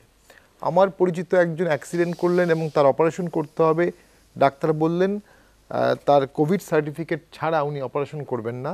এটা যৌক্তিক, আমি অযৌক্তিক বলবো না। কোভিড সার্টিফিকেট আসতে 7 দিন লাগলো, 2 দিনের মধ্যে উনি মারা গেলেন। এবং এটা সারা বাংলাদেশের র্যামনেন্ট সিচুয়েশন। কোভিডের সিচুয়েশনের থেকেও নন কোভিড পেশেন্টের ট্রিটমেন্ট ক্ষতিগ্রস্ত হচ্ছে বেশি। কোভিডের রুগীর থেকে নন কোভিড রুগী নেগলিজেন্সে মারা যাচ্ছে বেশি। এটাই স্বাস্থ্য ব্যবস্থা ভেঙে যাওয়ার কথা বলছি আমি। এবং অভিজিৎ ব্যানার্জি এবং এস্টার ডেফটো ওনারা একটা আর্টিকেলে বলেছেন কোভিড সিচুয়েশনে কী করতে হবে। উনি বলেছে মেক শিওর হেলথ সিস্টেম যেন কলাপস না করে, ফার্স্ট। সেকেন্ড বলছে যেটা আমি বললাম, যত পারা যাবে দরিদ্র লোককে ক্যাশ, হার্ড ক্যাশটা হাতে দিতে হবে। থার্ড, উনি বলেছে এলাকা ডিভাইড করতে হবে, কোথায় একজন করোনা রোগী পাওয়া গেছে, কোথাও কোনো করোনা রোগী পাওয়া যায়নি। যে এলাকায় কোনো করোনা রোগী পাওয়া যায়নি সেই এলাকাটাকে একটু আইসোলেট করে সেখানে full economic activities and others activities করতে হবে। এই জিনিসগুলো যদি করা না হয় তাহলে সামনে আমরা বিপর্যয়ে পড়তে পারি। আমি ফিল করি যেটা সরকারের এই 8 মাসে আরও যেটা করা উচিত ছিল, বাংলাদেশে যতজন নার্স পাস করেছে, আমাদের এখনও পাস করা নার্স এবং জনগণের রেশিও অ্যাবনর্মাল, প্রত্যেক নার্সকে চাকরি দেওয়া উচিত ছিল। যতজন ডাক্তার পাস করেছে প্রত্যেককে চাকরি দেওয়া উচিত ছিল, সরকারি চাকরি। যতজন প্যারামেডিক্স পাস করেছে সবাইকে চাকরি দেওয়া উচিত ছিল। হেলথ ইকোনমিক্স যারা আছে, হেলথ এক্সপার্ট ওনারা যারা আছে, মাননীয় প্রধানমন্ত্রী দৃশ্যমান বা স্বাস্থ্যমন্ত্রী দৃশ্যমানভাবে এখনও হেলথ এক্সপার্টদের সাথে বসছেন বলে আমরা জানি না। এখনও কিন্তু এটা আমলাতন্ত্র দিয়েই চলছে। সেখানে কিছু ডাক্তারদের সাথে হয়তো মাঝে মধ্যে আলাপ করা হয়, সেখানেও ডাক্তাররা অনেকেই আমাকে বলেছেন তারা খোলামেলা মত প্রকাশ করতে পারেননি, অথবা তাদের মতটি গ্রহণ করা হয়নি। প্রথম দিকে একজন ডাক্তার খোলামেলা কথা বলার কারণে তাকে শোকজও করা হয়েছে। স্বাস্থ্য মন্ত্রণালয়ের সিন্ডিকেট একটা আছে, যেটা আফম রুহুল হক সাহেব বললেন যে উনি যখন মন্ত্রী ছিলেন উনি বলেছেন আমার আগেও সিন্ডিকেট ছিল, আমার সময় ছিল, আমার পরেও ছিল, এখনও আছে। তো এইখান থেকে এখনও কিন্তু বের হয়ে আসতে পারেনি। একটা ম্যাসিভ রেভলিউশনারি চেঞ্জ এই সময় স্বাস্থ্য ব্যবস্থায় করে ফেলা যেত। অসংখ্য প্রাইভেট হসপিটাল বন্ধ হয়ে যাচ্ছে, সরকার সেগুলোকে লিজ অথবা ইনসেন্টিভ অথবা স্কিমের মধ্যে নিয়ে আসতে পারতো, যে তোমরা ট্রিটমেন্ট দাও, আমরা তোমাদেরকে সাপোর্ট দিব, ডাক্তার নার্সদের বেতনটা দিব অথবা রেন্টটা দিব, একটা সাপোর্ট কিছু দিবেন, কিন্তু তোমরা ট্রিটমেন্ট দাও, ট্রিটমেন্ট ব্যবস্থা যেন বন্ধ না হয়ে যায়। ডাক্তারদেরকে তাদের বেতন বাড়িয়ে না দিয়ে সাথে যদি বলা হতো যে তোমাদেরকে আমরা পিপিইর জন্য একটা এডিশনাল 5,000 10,000 টাকা দিচ্ছি এবং এই মার্কেটটা খোলা মার্কেট দিয়ে দেওয়া দরকার। গভর্নমেন্টের এত দায়িত্ব নেওয়ার দরকার নেই। গভর্নমেন্ট পিপিই আনা, মাস্ক আনা, টেস্ট করা সবগুলো পারবে না, ফেইল্ড হয়েছে, সেটা দেখা গেছে। সো এগুলো সব ওপেন মার্কেটে ছেড়ে দিয়ে গভর্নমেন্ট যাকে দরকার ফাইন্যান্সিয়াল সাপোর্টটা দিয়ে দিবে। ডাক্তারদেরকে বলা হবে যে আপনাদেরকে 10,000 টাকা দিয়ে দেওয়া হলো, আপনারা আপনাদের কি দরকার বাজারে 10টা দোকান ঘুরে আপনারা কিনে নেন, বাট ডিউটি করেন। এখন যদি তাদেরকে দেয়া হয় যে একটা পিপি, সেই পিপি তিনি ধুয়ে এনে আবার পড়ছেন, উনি তো ডাক্তার, উনি জানে উনি কি রিস্কের ভিতর দিয়ে যাচ্ছেন। ওনার বাসায় বাচ্চা আছে, ওনাকে নিয়ে যাওয়া হচ্ছে গাড়িতে করে, সে গাড়িটা মানে প্রপারলি ডিসইনফেক্ট না। ওনাকে যে হোটেলে রাখা হচ্ছে উনি জানেন এটা প্রপারলি ডিসইনফেক্ট হচ্ছে না, উনি কিভাবে স্বাচ্ছন্দ্যে কাজ করবেন? ওনার নিরাপত্তাটা ওনাকে ফান্ড দিয়ে ওনাকেই বলা হোক যে আপনি আপনার মতো করে আপনার নিরাপত্তা সুরক্ষা তৈরি করে নেন। কারণ সরকার এত দায়িত্ব নিয়ে সরকার ফেইল হচ্ছে। এখন সরকার কেন এত দায়িত্ব নিতে চাচ্ছে? কারণ ওই যে সিন্ডিকেট, তারা ওই সাপ্লাইটাই খুব আগ্রহী যে সরকার মাস্ক দেবে, সরকার পিপিই দিবে, সরকার ওষুধ দিবে, সরকার এগুলো টেস্ট করাবে, এগুলোর মধ্যে একটা বিশাল আগ্রহ কাজ করে। কিন্তু এগুলো আগ্রহ কাজ করার কারণে এই দেশে অসংখ্য মানুষ মারা গেছে শুধুমাত্র টেস্ট রিপোর্ট ভুল আসার কারণে, টেস্ট রিপোর্ট ভুয়া আসার কারণে, টেস্ট রিপোর্ট দেরিতে আসার কারণে। এবং যেটা আপনাকে আমি প্রথমেই বললাম, হার্ট অ্যাটাকের রুগী তার ট্রিটমেন্ট করতে গিয়ে সরকার, গভর্নমেন্ট বা হসপিটাল হেজিটেট করছে, তাকে আগে করোনা টেস্ট হয়ে আসতে হচ্ছে। করোনা টেস্টটা কমপ্লিটলি ওপেন করে দেন। গভর্নমেন্ট প্রথম থেকে একটা বিষয়ে অত্যন্ত সাই, রুগীর সংখ্যা মানে বেশি হলে, বেশি জানলে সরকার একটা ভয় পাচ্ছে। কিন্তু আমার কাছে মনে হচ্ছে এটা কোনো ভয়ের বিষয় না। পৃথিবীর আমাদের থেকে অনেক বেশি উন্নত দেশরাও অনেক বেশি রোগীর সংখ্যা আছে, সেই তুলনায় আমাদের সংখ্যা কম, এটা আমাদের কোনো কৃতিত্বের বিষয় না। এবং আমাদের সংখ্যাটা পৃথিবীর কোথাও বিশ্বাসযোগ্য হচ্ছে না, যে কারণে পৃথিবীর অসংখ্য দেশে আমাদের ফ্লাইট এবং এন্ট্রি বন্ধ করে দিচ্ছে। আমরা বলছি 12 জন 14 জন, কিন্তু আমাদের এন্ট্রি তো বন্ধ হয়ে যাচ্ছে। এবং আমাদের অর্থনীতিতে যেটি মূল চালিকা শক্তি তিনটি, একটা হলো কৃষি, এটার উপর আমি সবসময় আস্থাশীল। বাংলাদেশের কৃষকরা কখনো বাংলাদেশকে হতাশ করেনি, বাংলাদেশের মাটি কখনো হতাশ করেনি। দ্বিতীয় যেটা গার্মেন্টস, যেটা আমাদের নাসির ভাই বললেন সিরিয়াসলি এফেক্ট হচ্ছে, এটাতে অবশ্যই নজর দিতে হবে। তৃতীয় যেটা আমরা খুব বিলাসিতার সাথে যে বিশাল অঙ্কের অর্থটা আয় করি কোনো পরিশ্রম ছাড়া, এটা হচ্ছে রেমিটেন্স। বিদেশে লোকজন যায়, তারা গায়ে গতরে অত্যন্ত পরিশ্রম করে এবং টাকাটা তারা দেশে পাঠায়।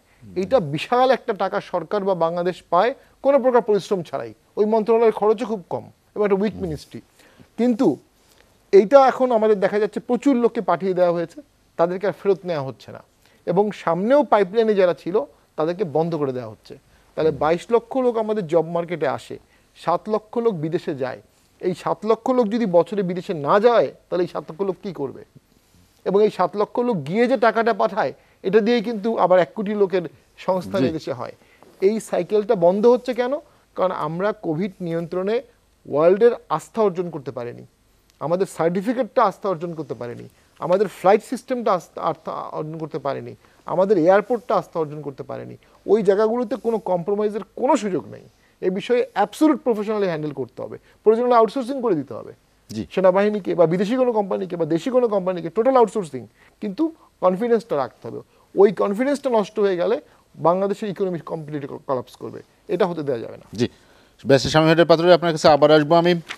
মোহাম্মদ নাসির, আপনার কাছে যেতে শুনতে পাচ্ছেন? হ্যাঁ, শুনতে পাচ্ছি।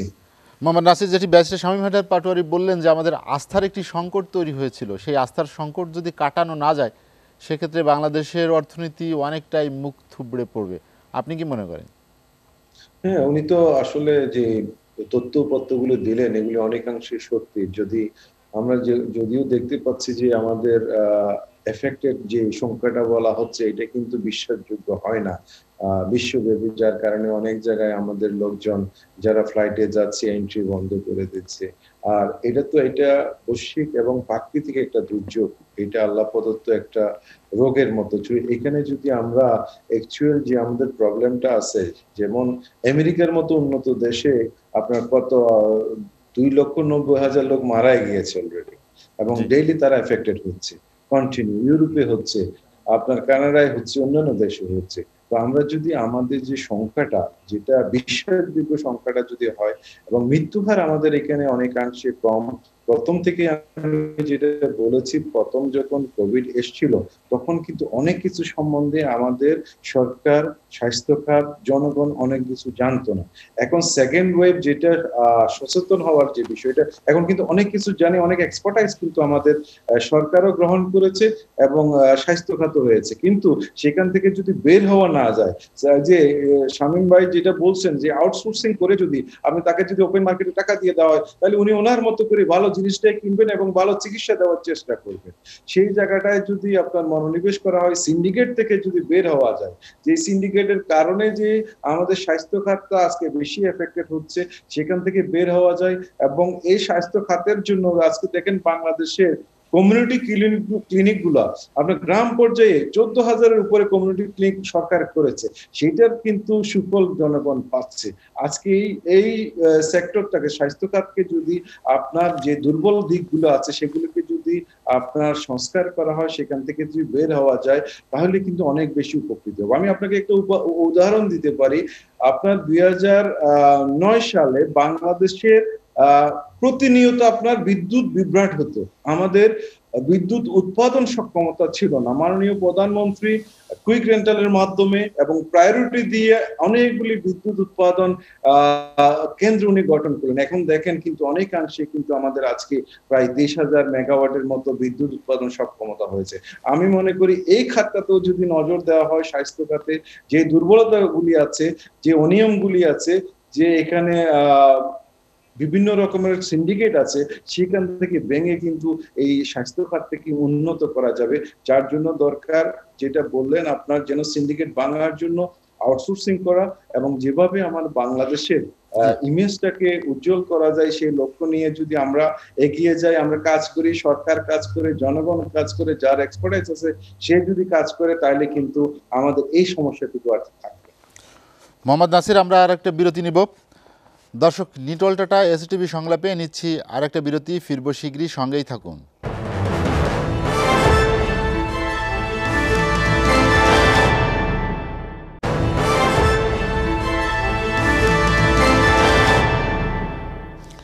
দেখছেন নিটল টাটা এসটিভি সংলাপ। বিরতির পর আমরা আবার ফিরছি আলোচনায়। ডক্টর মোহাম্মদ শাহজাহান, আপনার কাছে যেতে চাই। শুনতে পাচ্ছেন আপনি? শুনতে পাচ্ছি। যেটি ব্যারিস্টার শামীম হায়দার পাটোয়ারি বলেছেন এবং মোহাম্মদ নাসিরও বললেন, যেটি যে সিন্ডিকেটের কথা, স্বাস্থ্য খাতে সিন্ডিকেটকে রেখে যে প্রস্তুতি হবে, সেটি কি আসলে যথার্থ প্রস্তুতি নেওয়া সম্ভব কিনা, বা সিন্ডিকেটকে বহাল রেখে কি আসলেই কার্যকর কোনো পদক্ষেপ নেওয়া সম্ভব কিনা? জি, এটা অত্যন্ত গুরুত্বপূর্ণ একটা বিষয়। মানে আমরা যে সমস্যাটা ভুগছি এবং যে সমস্যাটার কারণেই ব্যারিস্টার শামীম হায়দার পাটোয়ারি বলেছেন যে আস্থার সংকটটা তৈরি হয়েছে, যে আস্থার সংকটটা থেকে ওভারকাম করতে, মানে উনি যে কথাগুলো বলেছেন আমি সম্পূর্ণ একমত পোষণ করছি, এবং পরবর্তীতে মোহাম্মদ নাসির যে কথাগুলো বললেন, এডিশন করলেন, আমি সেটা তো একমত করছি। পাশাপাশি যেটা আমি সাপ্লিমেন্ট করতে চাই সেটি হচ্ছে যে আস্থার জায়গা তৈরি করতে হলে আমাদের কতগুলো স্টেপ নিতে হবে। যেমন এখনো যদি ধরেন করোনা টেস্ট উনি বলছেন আরো বেশি ওয়াইড করতে হবে, এবং মৃত্যু হার নিয়ে যে প্রশ্নটা এসছে, বিশ্ব এটা বিশ্বাস করছে না। তো আমরা, আমার মতে করোনা টেস্টের চেয়ে অ্যান্টিজেন টেস্টটা বেশি ওপেন হয়ে যাওয়া উচিত। যে একটা পত্রিকা আপনি লক্ষ্য করেছেন যে কিছুদিন আগে কয়েকটি জাতীয় পত্রিকা এবং বিশেষ করে একটা লিডিং পত্রিকা এসছে যে আরবান এলাকায় 40% মানুষের অলরেডি বডি রেসিস্টেন্স তৈরি হয়েছে, এবং আবার মফস্বল এলাকায় এটা তারা বলছেন যে 70%-এর মতো। আবার কেউ কেউ বলছেন, কয়েকটা পত্রিকা বলছেন যে আরবান এরিয়ার আবার বিশেষ করে যে সমস্ত স্লাম এরিয়া বা সে সমস্ত সুবিধা বঞ্চিত মানুষদের এরিয়া, তাদের মধ্যে 70% হয়েছে। অর্থাৎ যারা বেশি সাফারার হওয়ার কথা ছিল, আলহামদুলিল্লাহ কোইন্সিডেন্টলি তাদের মধ্যে রেসিস্টেন্সটা অনেক বেশি। এখন এই জরিপের ভিত্তিটা তারা কিন্তু উল্লেখ করেননি যে এই জরিপটা কিভাবে এসছে, কাদের মাধ্যমে হয়েছে, বাট একটা মুদ্রা দাগে তারা এই জরিপটা রেজাল্ট দিয়েছেন পত্রিকায় ফলো করে। যদি এটি সত্যি হয়ে থাকে তাহলে খুবই আশার কথা। আমি মনে করি যে এখন মানুষের অ্যান্টিজেন টেস্টটা ওপেন করে দেওয়া উচিত। তাতে আপনি বুঝতে পারছেন যে আপনার বডিতে অ্যান্টিবডি তৈরি হয়েছে কিনা, আপনার ফ্যামিলির কতজন অ্যান্টিবডি তৈরি হয়েছে, অথবা আপনার আর ভিকটিম বা সাফারার হওয়ার সুযোগ আছে কিনা। এটা বরং অনেক বেশি অ্যাপ্রোপ্রিয়েট, কারণ মানুষ এখন কিন্তু করোনা যে সিমটম, এটা নিয়ে সে এই যে রিপোর্ট বিড়ম্বনা এতদিন লাগে বা একবার আসে পজিটিভ, তারপরে আবার নেগেটিভ আসে, এরকম হয়েছে যে নেগেটিভ পজিটিভ এই দোদুল্যমানতায় আমাদের অনেক হাই প্রোফাইল লোকজনের রিপোর্টও এরকম হয়েছে যে নেগেটিভ পজিটিভ এরকম হয়েছে, এবং সরকারি হাসপাতাল থেকে হয়েছে। আবার অনেকে যারা বিদেশে গিয়ে ফিরে এসছে তাদেরকে তো যেখান থেকে করা হোক, অনেককে, আমার পরিচিত একজন গতকালই ফিরে এসে বলল যে সমস্ত কিছু নিয়ে যাওয়ার পরে তাকে বিশ্বাস করা হয়নি। তো এরকম তো হচ্ছে আমাদের। এখন এই আস্থার জায়গাটা তৈরি করতে হলে আপনার কতগুলো জিনিসকে হতে হবে। আজকে দেখেন একটা স্টেটমেন্ট এসছে, সেটি হচ্ছে যে বিশ্ব স্বাস্থ্য সংস্থা যে সমস্ত দেশ এই কোভিড এর ওষুধগুলো করছে বা টিকা বা ভ্যাকসিন করছে, এগুলো যেহেতু এটি একটি আন্তর্জাতিক বিষয় এবং সারা বিশ্বের একটা সার্বজনীন গ্লোবাল ইস্যু, সুতরাং ফাইজারের টিকাটার কেন প্রযুক্তি ওপেন করে দেওয়া হচ্ছে না? কারণ যদি মনে করা হয় যে এই টিকা বাংলাদেশ সরকার কিনে আনবে ফর এক্সাম্পল $5, বা আরেকটি কোম্পানি তৈরি করবে $6, সে বিক্রি করবে $8, তাইলে এটি আমাদের সাধারণ যে প্রান্তিক জনগোষ্ঠী থেকে সাধারণ মানুষের কথা আমরা বলছি, তাদের কতখানি ক্রয় ক্ষমতার মধ্যে রয়েছে। তারপর হচ্ছে যে সুরক্ষা সামগ্রীর কথা এসছে। আমি মনে করি যে ব্যারিস্টার শামীম হায়দার খুব চমৎকার কথা বলছেন। একজন ডাক্তার খুব ভালো করে জানেন যে কোন কোম্পানির, বাংলাদেশ কিন্তু মেডিকেল ডিভাইসে ওষুধের ক্ষেত্রে যথেষ্ট এগিয়ে আছে, সুতরাং কোন কোম্পানির মানসম্পন্ন জিনিসগুলো তারা ব্যবহার করতে পারে, হ্যাঁ তিনি সেভাবে নিতে পারেন। অথবা সরকারিভাবে যদি সিন্ডিকেট, যেহেতু বারবার এসছে সিন্ডিকেটের কথাটা, তাহলে সিন্ডিকেটকে যদি নিয়ন্ত্রণ করা যদি রুহুল হক সাহেবের মতে সম্ভব না হয়, তাহলে কিভাবে হতে পারে? সেনাবাহিনী দিয়ে কিভাবে হতে পারে? অন্য কোনো বাহিনী দিয়ে কিভাবে হতে পারে? সাধারণ মানুষের কাছে। আবার পাশাপাশি এটাও করতে হবে যে ফুটপাত থেকে অব্যবহারযোগ্য যে সমস্ত বিদেশি, কোনো ব্র্যান্ড নেই, কোনো নাম নেই, বাট খুব স্মার্ট মাস্কের কথা বলা হচ্ছে। স্যানিটাইজার তো আজকাল এটাও শোনা যাচ্ছে যে কিছু কিছু কোম্পানির স্যানিটাইজার অথবা কিছু স্যানিটাইজার যেটা হাতে দিলে রক্তের সাথে মিশে এটা কিন্তু শরীরে খুব খারাপ প্রতিক্রিয়া তৈরি করতে পারে। সুতরাং সেটা তো আমাদের সতর্ক হওয়ার সুযোগ রয়েছে। তো আমাদের এখানে মানসম্পন্ন কোম্পানি কোনগুলো, তারা খুব ভালো মানের জিনিস তৈরি করে, এটাকে ফাইন্ড আউট করতে হবে কারা কি জিনিস তৈরি করছে। এখন যেটা উনি বললেন যে শীত আমরা আক্রান্ত হই বা না হই, আমরা এই দ্বিতীয় ঢেউ আসার আগেই আমাদের ব্যাপক প্রস্তুতি নিয়ে রাখা প্রয়োজন। সরকারকে সেটা করতে হবে। স্বাস্থ্য মন্ত্রণালয়কে আমি মনে করি মানুষের আস্থার জায়গা তৈরি করার জন্য তাকে ব্রিফ দিয়ে বলতে হবে আমার কাছে এই পরিমাণ এই জিনিসের স্টক রয়েছে, এটা সুরক্ষা সামগ্রীর মধ্যে কোয়ালিটি N95 বা N95 হোয়াটএভার মেবি, যেটা সবচেয়ে বেশি সুরক্ষা সামগ্রী যখন হবে। কারণ অনেক ডাক্তাররা, যেটা শামীম হায়দার বারবার বলছেন, যে একটা রোগীকে পর্যন্ত অপারেশন করা হচ্ছে না যে সে সার্টিফিকেট আনো, কিন্তু সেই ডাক্তার যদি সে আস্থার জায়গায় থাকে, তার পিপি এবং তার সে মাস্ক N95 বা N95 অথবা তার সুরক্ষা সামগ্রীগুলো যথেষ্ট কোয়ালিটি সম্পন্ন, তিনি হয়তো মানবিক দায়বদ্ধতার দিক থেকে তখন এগিয়ে আসতেন।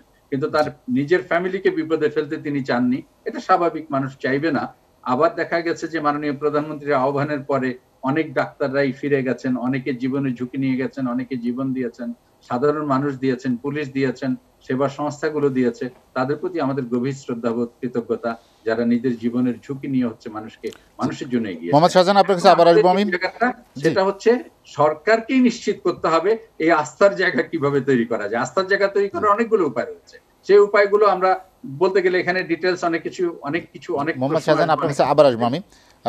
প্রফেসর ডক্টর হাসান মাহমুদ যেটি মোহাম্মদ শাহজাহান বলছিলেন যে আস্থার জায়গা সরকারকেই তৈরি করতে হবে। সরকার তো অনেক ব্যবস্থাই নিয়েছে, কিন্তু তারপরেও মানুষ কিন্তু এখন আর সেভাবে হাসপাতালে যাচ্ছে না, যে কারণে আপনি বললেন যে কোভিড হাসপাতালকে নন কোভিড করা হয়েছে, অনেক শয্যা ফাঁকা আছে। তারপরে এখন যেভাবে করোনা টেস্টের কথা বলি আমরা, টেস্টের সংখ্যা, ল্যাবের সংখ্যা যেভাবে বাড়ানো হয়েছে, সেভাবে এখন ওইভাবে আগে একটা ল্যাবে যে পরিমাণ পরীক্ষা হতো, এখন প্রায় শতাধিক ল্যাব, সেখানে গিয়ে সেভাবে পরীক্ষা হচ্ছে না। মানুষের এদিকে আস্থার সংকটের কারণে যাচ্ছে না, নাকি মানুষ মনে করছে যে তারা এই রোগের সাথে পরিচিত হয়ে উঠতে পেরেছে, বা রোগের সাথে বসবাস যেটি আমরা বলি, যে সেখানে তার একটি আস্থা, বা মনে হচ্ছে যে আমি হয়তো আক্রান্ত হব না, বা হলেও আমি হয়তো আমার পরিস্থিতি অত খারাপ হবে না, এই ধরনের কোনো একটা আত্মবিশ্বাস তৈরি হয়েছে। বুঝতে পেরেছি। হ্যাঁ, এখানে আসলে মিশ্র বিষয়টা আছে। বললাম যে আমরা 8 মাস এর সঙ্গে বসবাস করছি, তো 8 মাস থাকতে থাকতে আমাদের বিভিন্ন ধরনের পারসেপশন গ্রো করেছে। ওই যে ডক্টর শাহজাহান যে কথা বলেছিলেন যে অলিখিতভাবেই মানুষ এক ধরনের ট্রিটমেন্ট নিয়ে ফেলছে, যেটা কারোর পরামর্শ ছাড়া, সেটা হয়তো কতটুকু কন্ট্রিবিউট করছে সেটা আমরা জানি না, কিন্তু করছে। At the same time Europe কিংবা আমেরিকাতে যেভাবে মৃত্যু দেখেছি আমরা, আল্লাহ রহমতে এ দেশে সেই ধরনের মৃত্যু আমরা দেখি নাই। তো সেটা না দেখতে দেখতে আমরা এখন বুঝে নিচ্ছি যে হয়তো এই ভাইরাসটা দুর্বল হয়ে গেছে, অথবা আমি আক্রান্ত হলেও এখন যে পদ্ধতিগুলো আছে ট্রিটমেন্টের, আসলে তো ট্রিটমেন্টের মানে ডেফিনিট কোনো কিছু নাই, তারপরেও এই যে অভিজ্ঞতা দিয়ে যেটা আমরা শিখেছি সেটা যদি এখন আমরা অ্যাপ্লাই করি, সেখান থেকে মোটামুটি রোগী ভালো হয়ে যাচ্ছে। এখন কিন্তু হসপিটালে ভর্তি কম হচ্ছে, এখন আইসিইউ বেডে কম যাচ্ছে, শুধু বাংলাদেশে না, এমনকি যুক্তরাজ্যেও গত 2 মাস আগে যে পরিমাণ পেশেন্ট আইসিইউতে গেছে বা হসপিটালাইজড হয়েছে, এই মুহূর্তে একেবারে ব্রিটেনেও আপনার এই সংখ্যা প্রায় অর্ধেকে নেমে এসেছে। তো ওয়ার্ল্ড ওয়াইডে কিন্তু এটা ওই মানে সিভিয়ারিটি কম হয়েছে, কিন্তু সংক্রমণ কিন্তু কম হয়নি। সংক্রমণ আজও দেখা যাচ্ছে গত দিনের চেয়েও বেশি হয়ে গেছে। এখন আমি কয়েকটা ভালো জায়গার কথা বলতে চাই। যেটি বললেন আপনি যে উপসর্গ হয়তো ওইভাবে দেখা যাচ্ছে না, জি, এটির আসলে কারণ কি? আপনি তো নিজেও করোনার জিনোম সিকোয়েন্সের সঙ্গে জড়িত ছিলেন। জি, আমরা কিছু সিকোয়েন্সিং করেছি। কি ধরনের করোনা বা করোনার কোন প্রকৃতি বা কোন ধরনের আসলে এই করোনা ভাইরাসের মধ্যে এরই মধ্যে 1 লাখেরও বেশি সিকোয়েন্সিং আমরা করে ফেলেছি এবং 12,000-এর বেশি মিউটেশন পেয়েছি। আবার সব মিউটেশনগুলো কিন্তু, এগুলো মিউটেশন হলে 2 ধরনের ঘটনা ঘটে। একটা হয় ভাইরাসটা খুব বেশি শক্তিশালী হয়ে যাবে, অথবা ভাইরাসটা দুর্বল হয়ে যাবে। কিন্তু আসলে কি ঘটেছে এবং কি কারণে ওয়ার্ল্ড ওয়াইড সংক্রমণ বাড়ছে অথচ মৃত্যু হার কম্পারেটিভলি কম হয়েছে, সেটা কিন্তু এখনও অ্যানালাইসিস চলছে। তো বিজ্ঞান অ্যানালাইসিস শেষ না করে কিছু বলবে না, বা আমরাও সেখান থেকে আন্দাজে কিছু বলতে চাই না। বাট এটা ভালো যে এটার প্রকোপটা, সংক্রমণ বাড়লেও অন্তত মৃত্যুটা ওয়ার্ল্ড ওয়াইডই কিন্তু কম হয়েছে।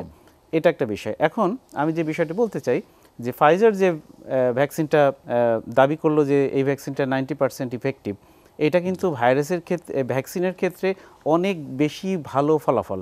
এটা কিন্তু আমরা আশাও করিনি, এবং আশা করিনি বলেই WHO কিন্তু প্রথমেই বলেছে যে ভ্যাকসিনটি 50% পিপলকে প্রোটেকশন দিতে পারবে, আমরা সেটাকে অনুমোদন দিব কমার্শিয়ালি। কিন্তু ভাগ্য ভালো যে আমরা আজ ফাইজারের যে ঘোষণা শুনলাম, ফাইজার এবং বায়োনটেক মিলে যেটা করেছে, সেটা আমাদেরকে অনেক আশার সঞ্চার করে। একই সাথে আমাদের যে অক্সফোর্ডের ভ্যাকসিন নিয়ে যেটা আমরা অনেক বেশি আশাবাদী, সেই ভ্যাকসিনটিরও ফলাফল, ইন্টারিম রেজাল্ট আমাদের কাছে হয়তো আগামী মাস নাগাদ চলে আসবে, এবং আমরা আশা করছি যে সেটার ফলাফল সেরকমই হবে। অন্যদিকে ঠিক একদিনের ব্যবধানেই আমরা দেখলাম যে রাশিয়ার ভ্যাকসিনটি, তারা বলছে তাদের ভ্যাকসিনটি 92%-এরও বেশি কার্যকরী। তো এই তথ্যগুলো যদি সত্যি সত্যি মানে হয়, সত্যি ঘটনা ঘটে, এইভাবেই যদি হয়ে থাকে, তাহলে সেটা কিন্তু আমাদের জন্য অনেক আশার জায়গা। এখন বাংলাদেশ 3টা চ্যালেঞ্জের মুখোমুখি এই ভ্যাকসিন নিয়েও। প্রথম কথা হলো যে এই ভ্যাকসিনটা বাংলাদেশে কারা প্রথম পেতে যাবে, কারণ এই কথা বলা যাবে না যে ভ্যাকসিন অ্যাট এ টাইম পুরো বাংলাদেশের মানুষ পাবে, কারণ ওয়ার্ল্ডে যে পপুলেশন আছে এবং ভ্যাকসিন তৈরির যে সক্ষমতা আছে ওয়ার্ল্ড ওয়াইড, একটা জরিপে আসছে যে 2021 সালে সব মিলিয়ে 9 বিলিয়ন ডোজেস ভ্যাকসিন তৈরি করা সম্ভব, বর্তমানে যে ক্যাপাসিটি আছে। তো 9 বিলিয়ন ডোজে কিন্তু টোটাল পপুলেশনের 1/3-এর মতো হয়তো কাভার হবে। তো বাকিদের কি হবে? বাকিদেরও দিতে গেলে হয় ক্যাপাসিটি বাড়াতে হবে, অথবা ওয়েট করতে হবে। বাংলাদেশ কোভ্যাক্সের সদস্য হওয়ার কারণে আমরা এর মধ্যে জেনেছি 3 কোটি ভ্যাকসিন পেতে পারে। সেই 3 কোটি ভ্যাকসিন কি এক লটে আসবে না। সুতরাং বাংলাদেশের এখন প্রথম কাজ হচ্ছে যে প্রথম যে লটটা আসবে সেই লটটা কিভাবে, কাদেরকে ভ্যাকসিনেশন করবে, সেইটা ঠিক করা। দ্বিতীয় চ্যালেঞ্জ হচ্ছে এইবার একটা নতুন ঘটনা, কোভিড-19-এর যে ভাইরাসটা, এটাও একটা নতুন ভাইরাস, এবং এই ভাইরাসের এগেনস্টে যে ভ্যাকসিন তৈরি হচ্ছে সেটাও প্রথম এক ধরনের নতুন টেকনোলজি দিয়ে তৈরি হচ্ছে, mRNA টেকনোলজি। এই টেকনোলজি দিয়ে মানে ওয়ার্ল্ড ওয়াইড এখনও পর্যন্ত কোনো ভ্যাকসিন হিউম্যানের উপরে অ্যাপ্লাই করার কোনো অনুমোদন পায়নি, কিন্তু এবার এটা পেতে যাচ্ছে। এবং mRNA ভ্যাকসিন তৈরি করার বেশ কিছু সুবিধা আছে, আমি সেই সায়েন্টিফিক পার্টে গেলাম না। সে কারণেই অতি দ্রুত বা অতি অল্প সময়ে কিন্তু আমরা এই ভ্যাকসিনটা তৈরি করতে পেরেছি, এবং এখন যে 3rd ফেজের ট্রায়াল চলছে সেটা কিন্তু অন্তত 40-50 হাজার পিপলের উপর অলরেডি এটা অ্যাপ্লাই করা হয়েছে। সো এই রেজাল্টটা অ্যানালাইসিস করে 3rd ফেজের রেজাল্টটা যদি সত্যি এরকম 90% কিংবা আমি 80%ও যদি ধরে থাকি, তাহলে ভ্যাকসিনের জন্য এটি অত্যন্ত একটা ভালো সংবাদ। এবং এইটা এই mRNA ভ্যাকসিন যেটা তৈরি হচ্ছে, এটির স্টোরেজ টেম্পারেচার -80 ডিগ্রি সেলসিয়াস। তো বাংলাদেশ তো নয়ই, সারা ওয়ার্ল্ডেও যথেষ্ট পরিমাণে -80°C স্টোর করা যাবে এমন ফ্যাসিলিটিস নাই। তো এখন ওয়ার্ল্ড ওয়াইড এখন তারা খুবই কনসার্ন যে এইটা তৈরি করে আমরা কি করে স্টোর করব, কি করে শিপমেন্ট করব এবং ইউজারের কাছে কি করে পৌঁছাবো। So this has become a very very tough challenge world wide. বাংলাদেশও এটা নিয়ে এখন ভাবছে। এবং থার্ড আর একটা পয়েন্ট আমি শেষ করি খুব দ্রুত, যে আমাদের অ্যাওয়ারনেস ক্রিয়েট করতে হবে, কারণ এরই মধ্যে ওয়ার্ল্ড ওয়াইড এবং বাংলাদেশে অনেকেই মনে করে যে এই করোনা ভাইরাস বা এই ডিজিজটা এই আমাদের জন্যে না, অর্থাৎ যারা একটু সোশিও ইকোনমিক লেভেল যাদের একটু কম, তারা মনে করে এটা আমাদের হবে না, আমাদের ভ্যাকসিন লাগবে না, আমাদের ওষুধ লাগবে না, আমাদের মাস্ক লাগবে না। ফলে আমাদের কিন্তু এই পপুলেশনগুলোকে কিন্তু একটু এডুকেট করতে হবে যে এটা ভ্যাকসিন প্রয়োজন, কারণ একজন ভ্যাকসিন না নিয়ে পাশের জন যদি ভ্যাকসিনেটেড হয় তাতে কিন্তু লাভ হচ্ছে না, কারণ এই ভ্যাকসিনে এখনও পর্যন্ত বলা যাচ্ছে না কতদিন প্রোটেকশন দেবে। এটা 6 মাস, 1.5 মাস, 1 বছর, 1.5 বছর এরকম হতে পারে। সুতরাং everybody has to be vaccinated. তো এই ভ্যাকসিন না নেওয়ারও কিন্তু ওয়ার্ল্ড ওয়াইড আছে। গত সপ্তাহে আপনার নেচার মেডিসিন বলে একটা ভালো জার্নাল আছে, সেখানে প্রকাশিত 19টি দেশে 13,000 পিপলের উপর একটা গবেষণা ফলাফল, সেখানে বলছে যে ভ্যাকসিন নিতে চায় না এরকম লোকের সংখ্যা 14.2%। এবং সে কোথাও জব করছে, এমপ্লয়ার বলছে তুমি ভ্যাকসিন না নিলে আমি তোমাকে আর জব রাখবো না, সেক্ষেত্রেও তারা রেজিস্ট করছে, এরকম আছে 19.8%। কিন্তু আসলে এইভাবে চললে তো হবে না, সবাইকে ভ্যাকসিনেটেড করতে হবে, কারণ এটা এমন একটা ডিজিজ, সবাই যদি আমরা ভ্যাকসিনেটেড না হই তাহলে কিন্তু কেউই সুরক্ষা পাবে না।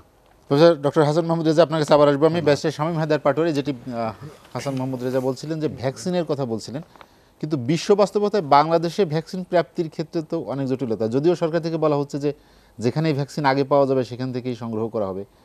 আসলে কি বাংলাদেশের মানুষের ভ্যাকসিন প্রাপ্তি এত সহজ হবে? না, কিছু ভ্যাকসিন তো আমরা পাবোই। এখন সেটা দিয়ে প্রায়োরিটি যেটা উনি বললেন, অবশ্যই প্রথমে হেলথ পার্সোনাল, হেলথের সাথে সম্পর্কিত ব্যক্তিবর্গ যারা আছেন, স্বাস্থ্যসেবা যারা দিচ্ছেন, সবার আগে ভ্যাকসিন তাদেরকে দিতে হবে। দেন অবশ্যই এল্ডারলি পিপল, তাদেরকে দিতে হবে। দেন অবশ্যই যারা জনসেবায় আছেন, আমলা, পুলিশ, রাজনীতিবিদ, তাদেরকে দিতে হবে। এবং পাশাপাশি আমি বলবো, যদিও এটা শুনতে খারাপ লাগবে, একটা এক্সপেন্সিভ অপশন গভর্নমেন্টে রাখতে হবে, যাতে এখান থেকে কিছু আয় হয়, সে আয় দিয়ে সরকার আবার দরিদ্র মানুষকে দ্রুত বিনা পয়সায় এই ভ্যাকসিন দিতে পারে। এই সম্পূর্ণ ফ্রি করে দিলে সেটা আবার কিন্তু অনেক ক্ষেত্রে দেখা যাবে সরকার এই ভারটা নিতে পারবে না। এখন আমাদের দ্বিতীয় ওয়েভের সবচেয়ে বড় রিস্কটা হচ্ছে, প্রথম ওয়েভে পুলিশ প্রশাসনরা যেভাবে সাহসিকতার সাথে কাজ করেছে, দ্বিতীয় ওয়েভে আশা করা যাচ্ছে করবে, কিন্তু তাদেরও মনোবল কতটা থাকবে এটা একটা বিষয় আছে। প্রথম ওয়েভে আমরা ডাক্তারদেরকে মোটিভেট করতে পারিনি, এটা কিন্তু আমি একদম বাস্তবতা বলছি। মোটিভেট করতে না পারার প্রধান কারণ হচ্ছে ডাক্তাররা অনুভব করছে, এবং rightly, they are not regulated by doctors. তাদের যে policy maker ministry, health ministry, এটার একটা টিআরের উপরে গিয়ে এটা অ্যাডমিন ক্যাডার থেকে লোকজনরা এসে সচিব, এডিশনাল সেক্রেটারি হচ্ছে। শুধুমাত্র ডিজি হেলথ একজন মেডিকেল পার্সোনাল ডাক্তার, বাট উনিও চাকরি করতে করতে আদৌ কতটা ডাক্তার থাকে আমি জানি না, উনিও আসলে প্রশাসনিক হয়ে যায়। তো সেইখানে একটা লজিক্যাল দাবি এখন আসছে যে বাংলাদেশ জুডিশিয়াল সার্ভিসের মতো বাংলাদেশ ডক্টর সার্ভিস সেপারেট করে ফেলা উচিত। আপনি দেখেন, প্রথম যে ফ্যাটাল ব্লোটা ডাক্তারদের উপর আসছে, এটা N95 মাস্ক নিয়ে। যে মাস্কটা দেয়া হচ্ছিল সেটা N95 মাস্ক ছিল না। তো এইটা যে ছিল না, বা এটা যে N95 মাস্কই লাগবে, হয়তোবা যিনি তখন ছিলেন সচিব বা প্রকিউরমেন্টের লাইনে, তিনি হয়তোবা বুঝতেই পারছেন না, বিকজ তিনি ডাক্তার না, তাকে যা বোঝানো হয়েছে তিনি তাই বুঝছেন। তো এই যে একটা বিলঙ্গিংনেসটা, এটা আমাদের এখন ক্রিয়েট করতে হবে, ডক্টরসদের জন্য আলাদা সার্ভিস ক্রিয়েট করতে হবে। তখন তারা অনুভব করবে যে তারা ডিপ্রাইভ না, তখন তারা অনুভব করবে যে তাদের স্বার্থগুলো রক্ষা হচ্ছে।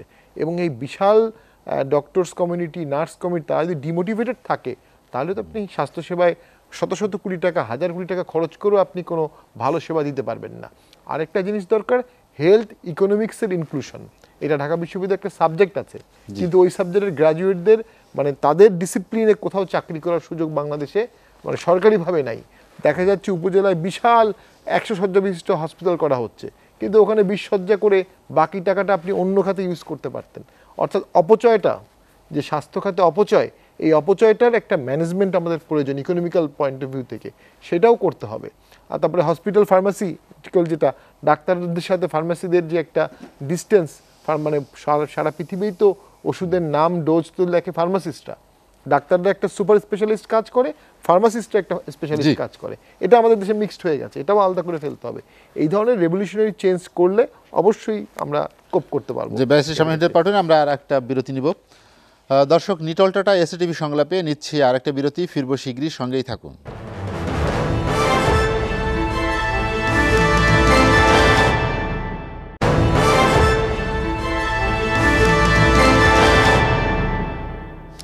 দেখছেন নিটল টাটা এসএটিভি সংলাপ। বিরতির পর আমরা আবারও ফিরছি আলোচনায়।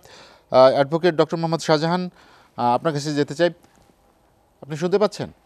জি, শুনতে পাচ্ছি। আমরা যেটি নিয়ে আলোচনা করছিলাম যে করোনার দ্বিতীয় ঢেউ, অর্থাৎ প্রথম ধাক্কা থেকে আমরা যে পরিমাণ নিজেদেরকে সুরক্ষা করতে পারিনি, যেসব জায়গায় অনেকটা ব্যর্থ হয়েছি, আমরা কি দ্বিতীয় ক্ষেত্রে সেই সব চ্যালেঞ্জ মোকাবেলায় প্রস্তুতি আছে কি না সেরকম একটি। আর যেটি ব্যারিস্টার শামীম হায়দার পাটোয়ারি বললেন যে স্বাস্থ্য খাতের যে অপচয় বা দুর্নীতি, অনিয়ম, সেগুলো রোধ করে সেটিকে একটি সুষ্ঠু ব্যবস্থাপনার আওতায় আনলে মানুষের স্বাস্থ্যসেবা অনেকটা নিশ্চিত হয়। কিন্তু সেই পদক্ষেপেরও গোড়ায় গলদ, যেটি শামীম হায়দার পাটোয়ারি উল্লেখ করেছেন, যে সেখানে হয়তো যার থাকার কথা তিনি থাকছেন না, থাকছেন অন্যজন। সেখানে আসলে কি ধরনের পরিবর্তন হওয়া উচিত? এখানে শামীম হায়দার পাটোয়ারি উনি সবসময় লজিক্যাল পরিচ্ছন্ন কথা বলেন, যৌক্তিক কথা বলেন। আই ডু অ্যাপ্রিসিয়েট এবং ওনাকে থ্যাঙ্কস জানাচ্ছি। কিন্তু ওনার সাথে কিছুটা দু একটা জায়গায় আমি একটু দ্বিমত পোষণ করছি। সেটি হচ্ছে যে উনি যেটা বললেন যে ডাক্তারদের যে যেমন জুডিশিয়ারির মতো অন্যর মতো সেরকম বা বিএমএ রয়েছে বা তাদের একটা ইনস্টিটিউশনাল প্রাতিষ্ঠানিক বোর্ডই রয়েছে। আসলে মোদ্দা কথা হচ্ছে এখানে সবকিছুই তো আমরা দ্বিধা বিভক্ত জাতি, কে কোন বলয়ের মধ্যে অবস্থান করছি এটা নিয়েই সবচেয়ে বড় হয়। আমরা লক্ষ্য করেছি করোনার প্রাদুর্ভাবের প্রথম দিকে ডাক্তারদের মধ্যে হাতে গোনা কয়েকজন একটা সুমোটো ভাবে লিড নিয়ে সভা করে বলছেন যে তারা এগুলা করতে যাবেন না, এই সেবা করতে যাবেন না, এবং তাদের মধ্যে কেউ কেউ সেলিব্রিটিও ছিলেন এবং তারা এইভাবে একেবারে নেগেটিভ একটা অ্যাপ্রোচ টোটাল ডাক্তার সমাজের কাছে পৌঁছে দিলেন। যার ফলে হলো কি, তারা গো ধরে বসলো, তারা যাবে না। এটা একটা ইথিক্যাল, একটা মোরাল অ্যাড্রেসিং এর জায়গা। তারা ওথ নিয়েছেন, তারা মানুষের সেবা দিবেন। তারপরে মাননীয় প্রধানমন্ত্রী যখন এই বিষয়গুলো খুব স্ট্রিক্ট হলেন অথবা খুব চমৎকার ভাবে নমনীয় মানুষকে, ডাক্তারদেরকে বুঝিয়ে বলতে পারলেন, তারপর আমরা লক্ষ্য করলাম হঠাৎ করে ডাক্তাররা আবার কিন্তু আসা শুরু করেছেন এবং তারা ব্যাক করে আসাতে এই জনমনে অথবা হাসপাতালে বা অন্য ডাক্তারদের মধ্যে যে আশার সঞ্চার হয়েছে, যে সাহস হয়েছে। আসলে কোভিডের এই সময় সাহসটা কিন্তু খুব বড় একটা বিষয়। মানে আমি যতটা না মনে করি যে এই বিষয়টা সামাজিক সচেতনতা অন্য কিছু কাজ করবে, তার সাথে যে সমস্ত পুলিশরা রাস্তায় গিয়ে দেখেন কাজ করেছে, যে সমস্ত মানুষরা কাজ করেছে, যে সমস্ত আইন শৃঙ্খলা রক্ষাকারী বাহিনীর মানুষজন কাজ করেছে, তারা কিন্তু তাদের ওই নৈতিক মনোবল এবং সাহস নিয়ে কিন্তু রাস্তায় দাঁড়িয়েছেন এবং কাজ করেছেন। আমরা একদম শেষ দিকে চলে এসেছি আলোচনার। আমি যে কথাটা বলতে চাই যে উনি যেটা বলেছেন যে এখন গভর্নমেন্ট যে নীতিটা নিয়ে এসছেন, নো মাস্ক নো সার্ভিস, এখন যদি নো মাস্কের মধ্যে একটা রাস্তায় 2 টাকা দামের তৈরি অথবা ডেইলি 2000 একটা সেলাই মেশিন দিয়ে তৈরি করে একটা শুধুমাত্র পাতলা কাপড়ের আবরণের মাস্ক, যেটা আমার নো ইউজ, তো এই mask no use, no mask no service, and this sort of mask it also makes no service no use. আমাদেরকে দেখতে হবে কোয়ালিটি এনশিওর করা। কোয়ালিটি এনশিওর করতে হলে সেটাকে খুব স্ট্রিক্টলি হ্যান্ডেল করতে হবে। আর যারা করছেন তারা যদি এই যে সিন্ডিকেটের কথা আমরা বলছি, তারা যদি সেই প্রপার জায়গাগুলোকে অ্যাড্রেস করতে না পারেন, আমি শুরুতে যে কথাটা বলেছিলাম, প্রপার KN95 অথবা N95 মাস্কের মজুদ অথবা অন্যান্য সুরক্ষা সামগ্রী মজুদ, স্যানিটাইজারের মজুদ, কারণ দ্বিতীয় ঢেউ যদি আসে, সেটা যদি অনেক ভয়াবহ আকারে আসে, আমরা সামারে যে ঢেউ মোকাবেলা করেছি এটা নিশ্চয়ই তার চেয়ে বেশি হতে পারে। আমরা হোপফুলি যে হয়তো বেশি হবে না, বাট যদি বেশি হয় তাহলে সেই মোকাবেলায় স্বাস্থ্য মন্ত্রণালয়কে এখন থেকে ঘোষণা দিতে হবে একেবারে বুলেটিনের মতো, যে তাদের প্রস্তুতি করার মতো কি কি অবস্থান রয়েছে, কেমন লোকবল রয়েছে, কেমন সুরক্ষা সামগ্রী রয়েছে, কেমন পিপি রয়েছে, এবং এই জিনিসগুলো কোন খাতে কত রয়েছে, এবং টিকার ব্যাপারটা উনি যেটা বললেন, এই টিকারটা সহজলভ্য করার জন্য আমরা জানি চায়নাকে মাননীয় প্রধানমন্ত্রী প্রথম যখন সুরক্ষা সামগ্রী উপহার করেছেন আমাদের দেশের অনেক কোম্পানি থেকে নিয়ে। ডক্টর মোহাম্মদ শাহজাহান, আমাদের হাতে একদমই সময় নেই, সেই আমরা অ্যাডপ্ট করা উচিত, আমরা এগুলো লুফে নেওয়া। জি, আপনাকে অসংখ্য ধন্যবাদ আমার সঙ্গে আলোচনায় যোগ দেওয়ার জন্য। মোহাম্মদ নাসির, আপনার কাছে যেতে চাই, যেটি ডক্টর মোহাম্মদ শাহজাহান বলছেন যে সরকারকে আরও বেশি মনোযোগী হওয়া উচিত। দ্বিতীয় প্রথম ধাক্কায় যে অর্থনীতিকে মোকাবেলার ক্ষেত্রে যে ধরনের একটি হিমশিম অবস্থা ছিল সেখান থেকে অনেকটা স্বাভাবিক অবস্থায় নিয়ে এসেছে মাননীয় প্রধানমন্ত্রীর অনেকটা দূরদর্শী সিদ্ধান্ত এবং তার সময়োপযোগী অনেক সিদ্ধান্তই অর্থনীতির গতিকে অনেক স্বাভাবিক করেছে। দ্বিতীয় ধাপেও কি আমরা আমাদের সেই অর্থনৈতিক কর্মকাণ্ড স্বাভাবিক রাখতে পারবো কিনা? মোহাম্মদ নাসির। আমি যেটা বলেছি, আমরা অর্থনীতির জন্য মাননীয় প্রধানমন্ত্রী প্রথমে প্রায় 1 লক্ষ কোটি টাকার উপরে প্রণোদনা প্রথম দিকে উনি ডিক্লেয়ার করেছেন, যার সুফল কিন্তু আমরা এখন পাচ্ছি। আমাদের এখন ব্যবসা বাণিজ্য বলেন, আমাদের ইন্ডাস্ট্রিগুলো বলেন ঘুরে দাঁড়িয়েছে।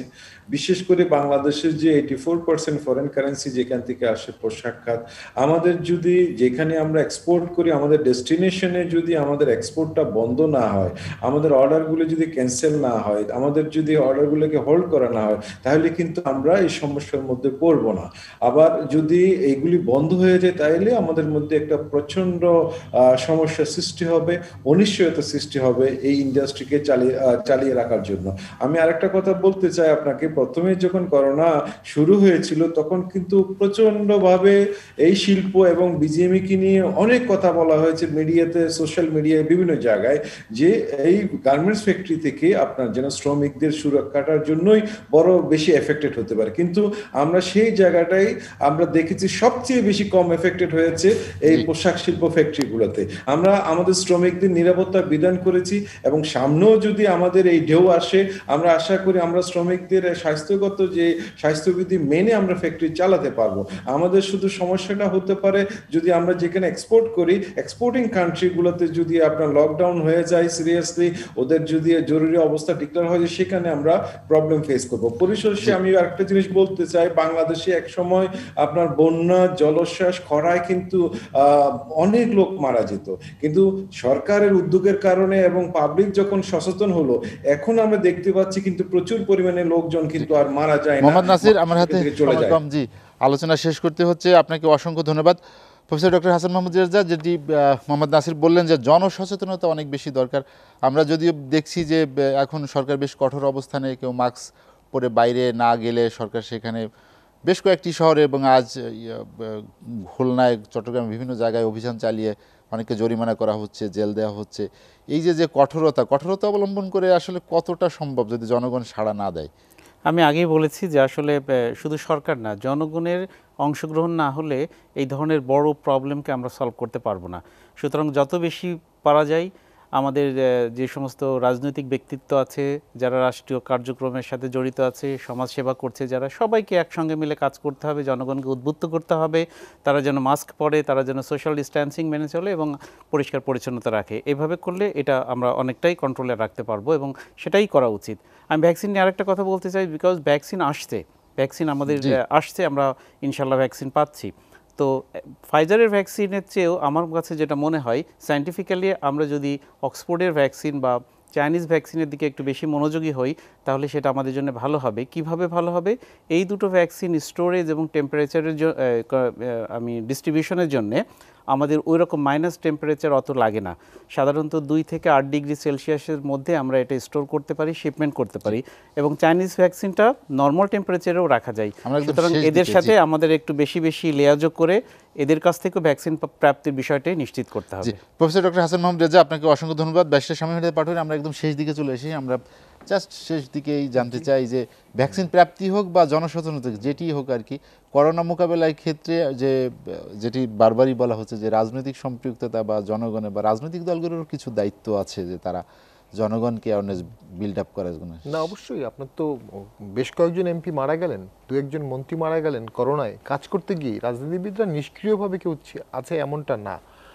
যেটি এখন দরকার গভর্নমেন্টের লেভেল থেকে ওপেননেস এবং শোনার অভ্যাস করা, সবাইকে ডাকা, সবার কথা শোনা, সব সেক্টরের কথা শুনে দেন পলিসি ফ্রেম করা। Governance is nothing but listening.